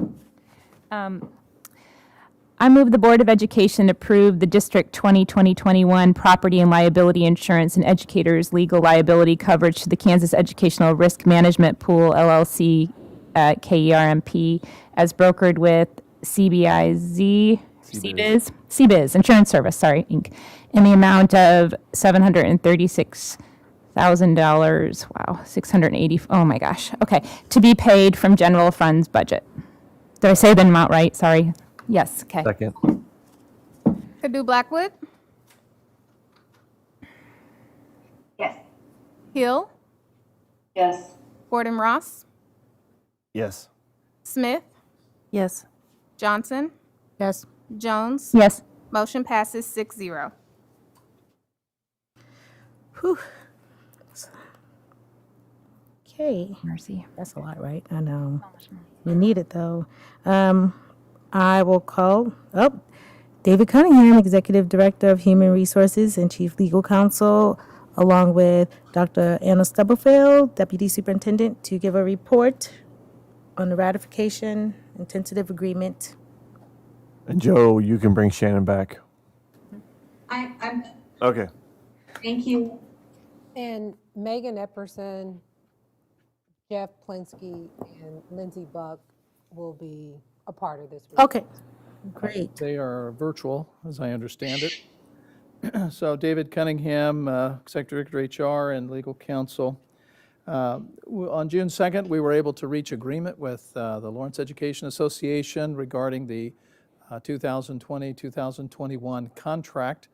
And so the LEA took the two matters, the ratification of the tentative agreement and the ratification of an MOU that I will discuss in a moment to their folks, and I'll allow them to speak on that. But tonight we're asking for ratification of the tentative agreement, MOU, and compensation for teachers. And we've also included compensation for classified and administrative personnel in the same enclosure. And after LEA speaks, then I'll give you a little more information about classified and administrative. Jeff, or who's talking? I want to say to the board that I do think we have a quality agreement here. It is an agreement that ratified in a relatively short period of time. So I would encourage you to seriously consider it. I do want to give a shout out to the board members who were consistent parts of this process. Melissa, GR, and Kelly, whose attendance and hard work, I think, did a lot to make this agreement go much more smoothly than some have in the past. As you know, we've made the move to the IBB process, which I think has added to some smoothness. It's also allowed us to meet on a regular basis and address some of these things in small chunks over a longer period of time, which makes it a little easier to get handles on some stuff. So I want to thank them for their work. My team, or I should say our team, was outstanding as always. And so if we have others of them paying attention tonight, thank you all for the work that you did. This was a good session. And I'm Megan Epperson. I'm one of the other co-chairs for LEA. I just wanted to echo what Jeff said. Another thing I wanted to highlight too, we did not get a chance to get to many of our interest statements this year due to the flare-up of COVID. A lot of it transitioned to focusing on how to handle that, as well as get some other things wrapped up. So we're excited for next year where we can hopefully, provided that things don't get interrupted again, hopefully start to tackle some more of the some of the heavier issues that we had established as both teams in terms of policy and additional shifts to the agreement. So thank you. Thank you. Is Lindsay going to say anything, or is she participating? Lindsay back, she, her pronouns. I was late to the negotiations process as part of the team since I was I didn't become interim until June. However, I did participate in as many negotiation meetings as possible and have all the confidence in the world in our lead negotiators, and appreciate all the effort that they have, and our whole team for that matter, and the former LEA president, Lori Folsom. And while I have the time to speak real quick, I just want to say that I also stand in solidarity with Black Lives Matter. With NEA endorses the Black Lives Matter in Schools week of action in schools. So I want to state that, and I appreciate the efforts of all who showed up tonight.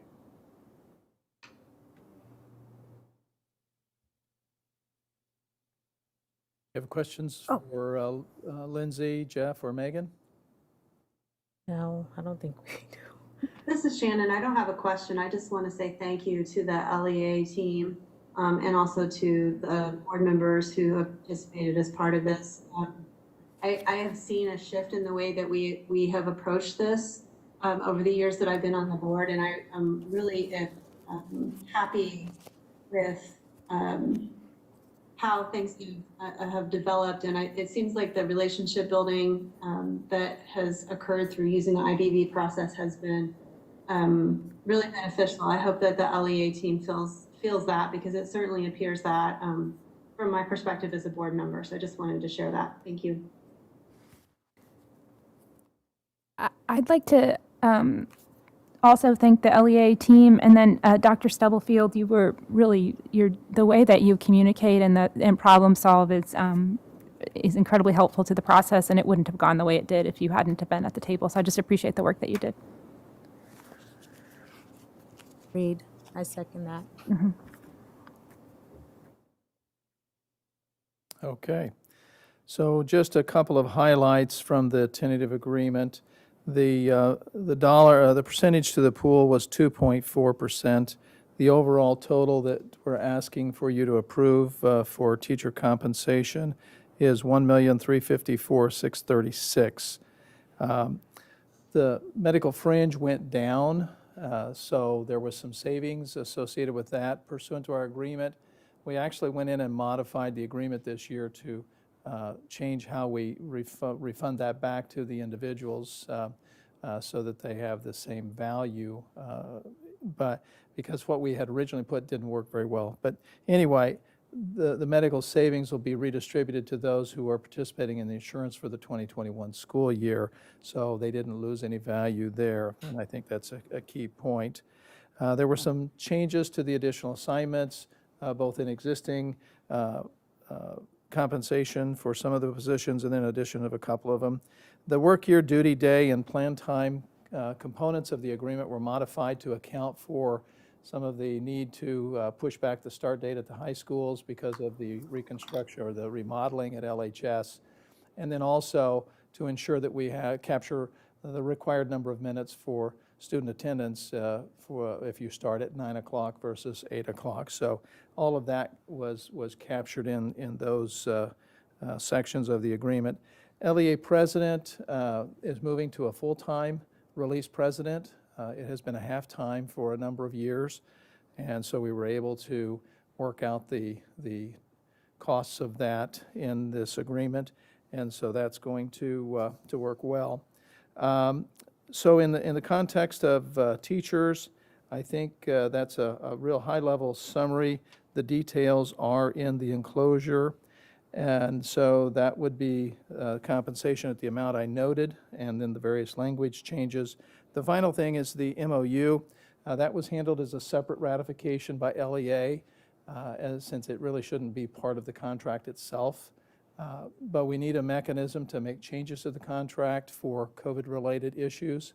And we've had that MOU in the 1920 school year. It has worked very well. We meet periodically as a COVID subcommittee to deal with any issues related to the agreement and modifications. We anticipate that we might need to do that again in the 2021 school year. And so we included an MOU essentially saying the same thing with new dates going forward. So the ratification that we're seeking from the board would be the tentative agreement, the compensation, and the MOU. That's in the motion that's provided to you. So that's the summary that I have for you on teachers. Any question on that before I move to classified? No. Okay. Nope. Okay.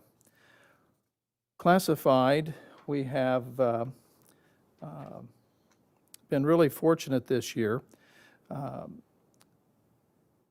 The overall percentage increase that we're recommending to the board is 3.3%.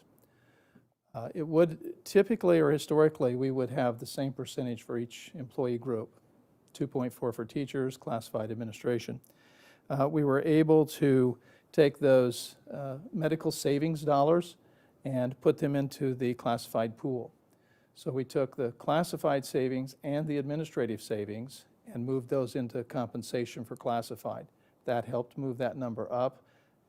The other thing that we are recommending, and this is what I was getting at in terms of the reallocation of dollars, Dr. Lewis took a look at our staffing and elected to transfer an administrator, a current administrator, into the HR department and shift some of his responsibilities to other people so that he could take on some of the HR responsibilities that we were planning to provide or assign to a new person. So we've taken some of those dollars to strategically move that pool up enough to hit $11 an hour for a number of our folks. So that's a reallocation of some of those budget dollars that you had already approved for an HR administrative position that we would like to use in the classified salary pool. We think by bringing Ron on board in HR, we have a person that can do the investigations and the things that we were trying to target with that new position. And Dr. Lewis agreed to reallocate some of Ron's existing responsibilities to other people. So we think that'll work just fine. With respect to classified, we have a meet and confer committee that we visit with about compensation. We can also visit about other issues also and have met to talk about things in the past. We did meet with them before we submitted this to you, and they were in agreement that we should fund the movement across the salary schedule. That's a 1% increment. Add 22 cents to the base, which will now bring the base up to $940.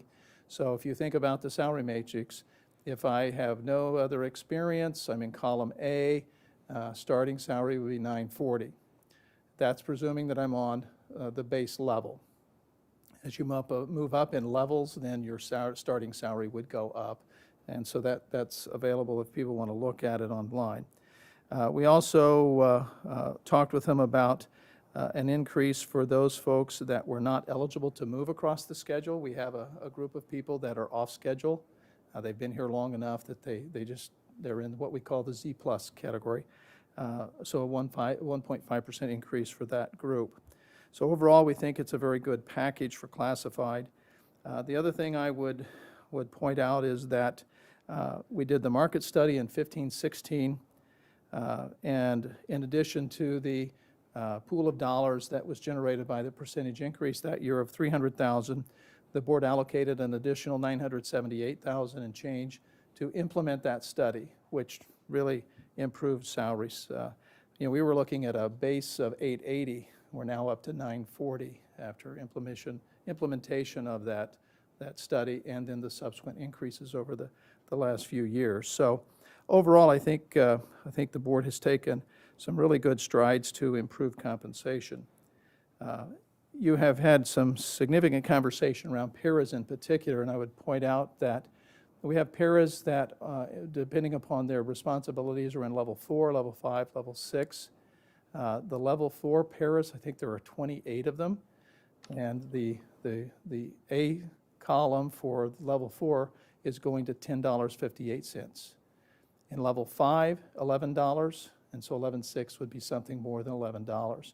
So that would be a person coming in initially in column A at $10.58 and level 4, or $11 in column level 5 rather. So the vast majority of our paras are $11 or more because they are returning with experience. So we feel really good about that.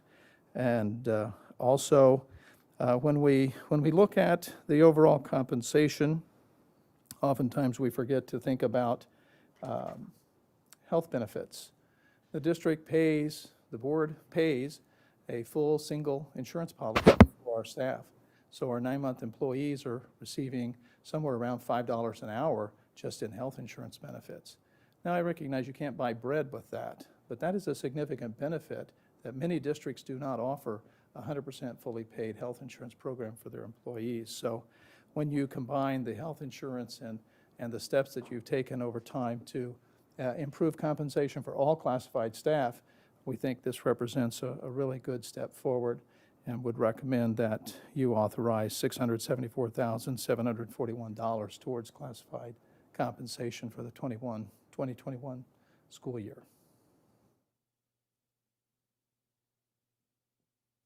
Questions on classified?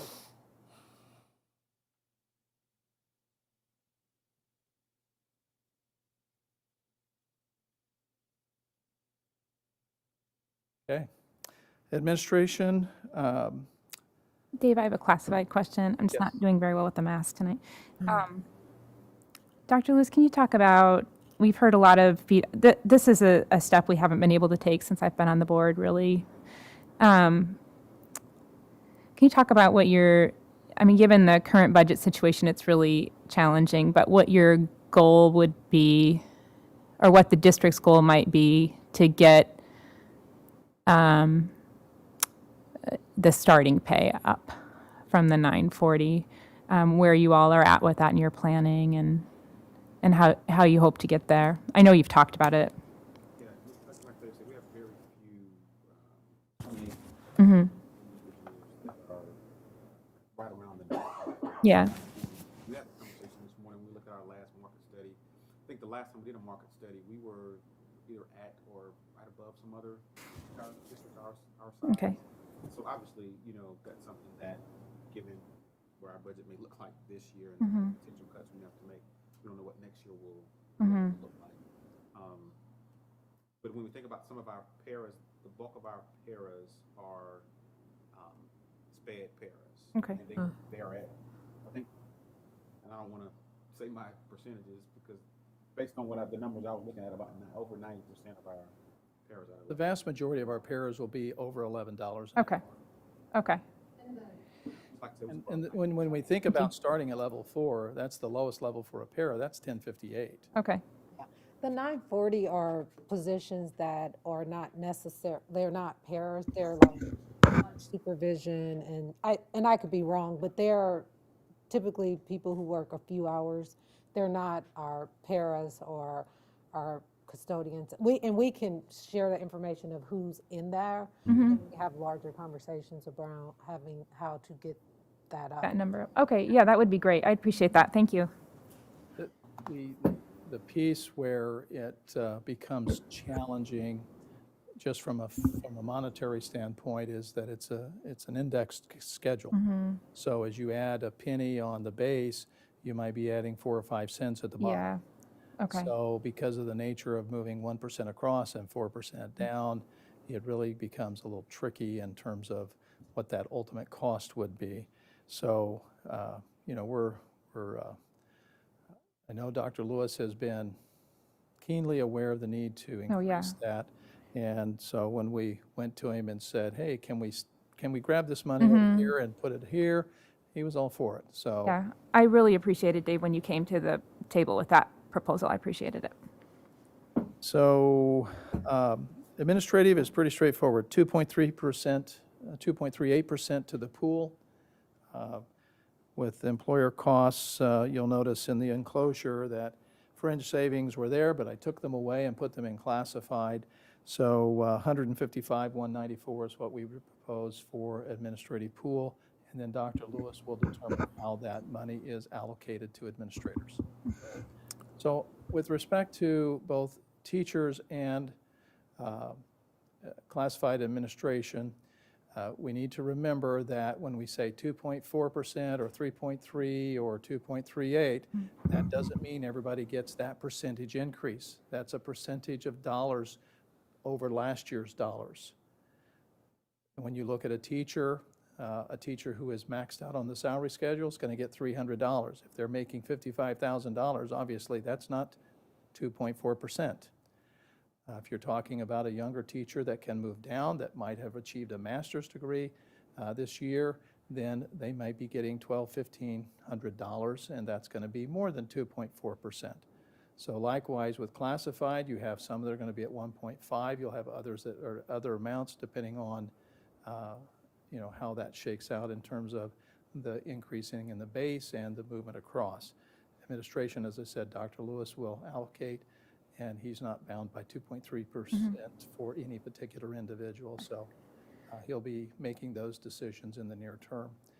We do anticipate being able to, certainly for teachers, we'll have all of this in place for their first payroll in September. We are going to try very hard to get it in place for the first payroll for classified. That actually happens at the end of July, so we're confident we can do that.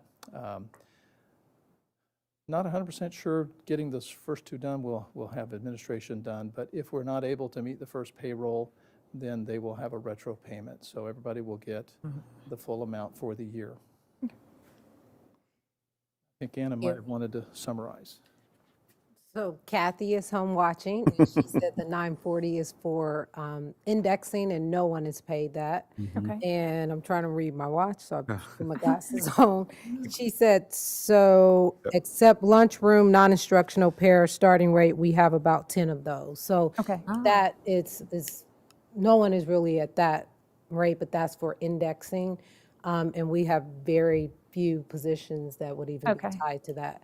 So if I think our energies would be better used around where majority of our people start to try to see what, but as Dave said, is a little complicated, and we can do that. I do also want to thank LEA members and board members and administration. I do think with the challenges that we had with the pandemic, I was excited that we still were able to ratify or hopefully vote on it tonight to move forward, and we're starting to have additional conversations. I also, related to this, but not really related to this, want to make a comment. You know, as a Black woman, I also stand in solidarity with Black Lives Matter, but I think, however, I think there are some nuances to just saying hire more Black teachers. I think about my own self and my Black friends who were at KU with me well over 20 years ago. Of all of them, I am the only one still in education. I also think about family members that I know that choose to teach in the urban core, and how do I examine my privilege and those who are speaking out to go and pull those Black teachers away from large numbers of Black students. So I think our time and energies, we can continue to recruit, but I think as a community in Lawrence, we need to focus on those who are connected to Lawrence. How do we develop future teachers from the people who are connected with Lawrence, and create opportunities for those who do like transporting to Lawrence, but everybody has this challenge now in the school districts, and everybody is focused on it. And I can't in good conscience think about recruiting or plucking people who are serving students in areas where there are a lot more Black students. I'm not saying that we should not recruit. I don't want to be misunderstood, but I think we should examine our privilege to think about what that does for the greater Black community in cities that are much more diverse than Lawrence. And there are lots of Black people here in Lawrence that are not a part of teaching, and how can we encourage and support them to become teachers? So I know that wasn't a part of this. I'm happy about ratification and hope that you will vote on it. Thank you. Yeah.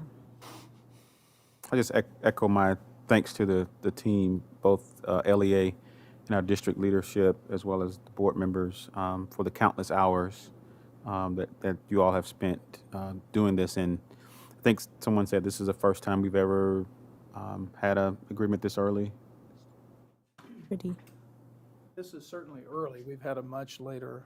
Yeah. I don't know the earliest that we've ever had, Yeah. but this is certainly a nice result from collaborative efforts to get to a common ground. So it was a good effort by the collective team. I like to refer to it as team now instead of an LEA team and a board team. It's a collective team. Yeah. I think one thing that made it really effective that we haven't said, it's not just the process, but we made a commitment to a particular dollar amount and then backed into that. We weren't able to do that this year because of the unknown component of the budget, but I do think that was a helpful exercise, having a idea of what 2 years out might look like tentatively. So I do having conversations about that as we get more information about the budget this year early is helpful. So I do think that was a good add. And outside of this, I just appreciate Anna's comment, or Dr. Stubblefield's comments. It was helpful for my framing, so thank you. So true. I think the toughest part since COVID was 4 hours on one Zoom call. Yeah. And no treats from Catherine. I know. So. On one of those 4-hour Zooms.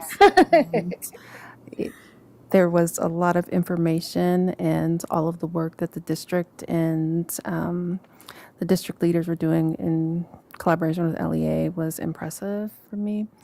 So I feel like I learned a lot in even though it was 4 hours, a very little amount of time in my first meeting, listening in. Hopefully it doesn't distract you from maybe wanting to do this. It's not a permanent committee appointment. We're hoping to recruit new members at some point. So. Okay. So now we need a motion. Oh, Dave. Motion is there. I mean, yeah. Is it all encompassing, I believe? Mm-hmm. Do you want to do it or? I'll do it.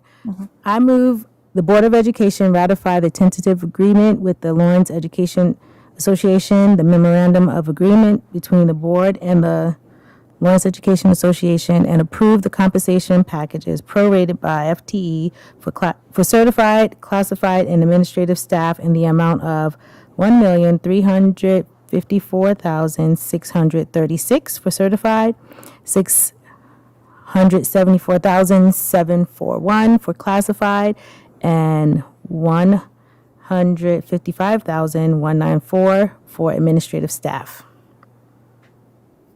Second. Hill,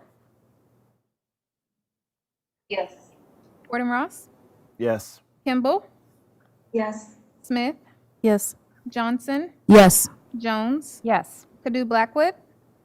Yes. Motion passes 7-0. Right on. Ready? At this time, we are going to recess to executive session. Kelly, you might make the motion. I move to recess to executive session for the purpose of discussing personnel matters of non-elected personnel in order to protect the privacy interests of the individuals to be discussed, with Dr. Anthony Lewis invited to be present, and with the board to return to open session in this room at, do we want Dr. Lewis to be present? Well, at the start? No, not at the start. Oh. At 8:56 with no action to follow. Is that right? Yes. Okay. Gordon Ross, Yes. Kimball, Yes. Smith, Yes.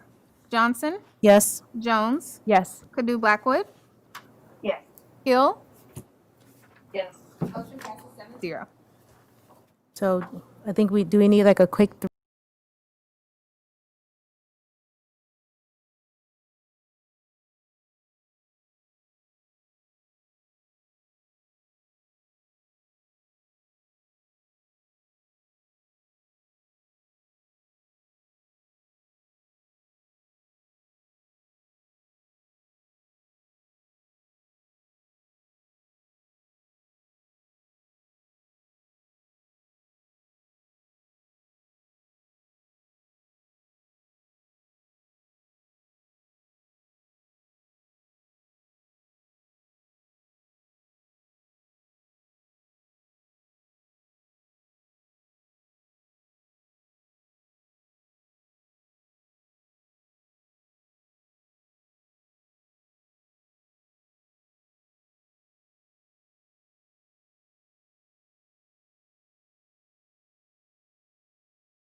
Great.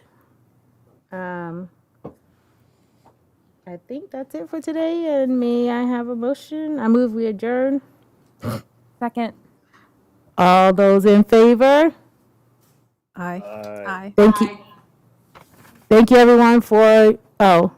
I was going to say. It's okay. I think we got the all eyes have it. Thank you again. Have a good rest of your week.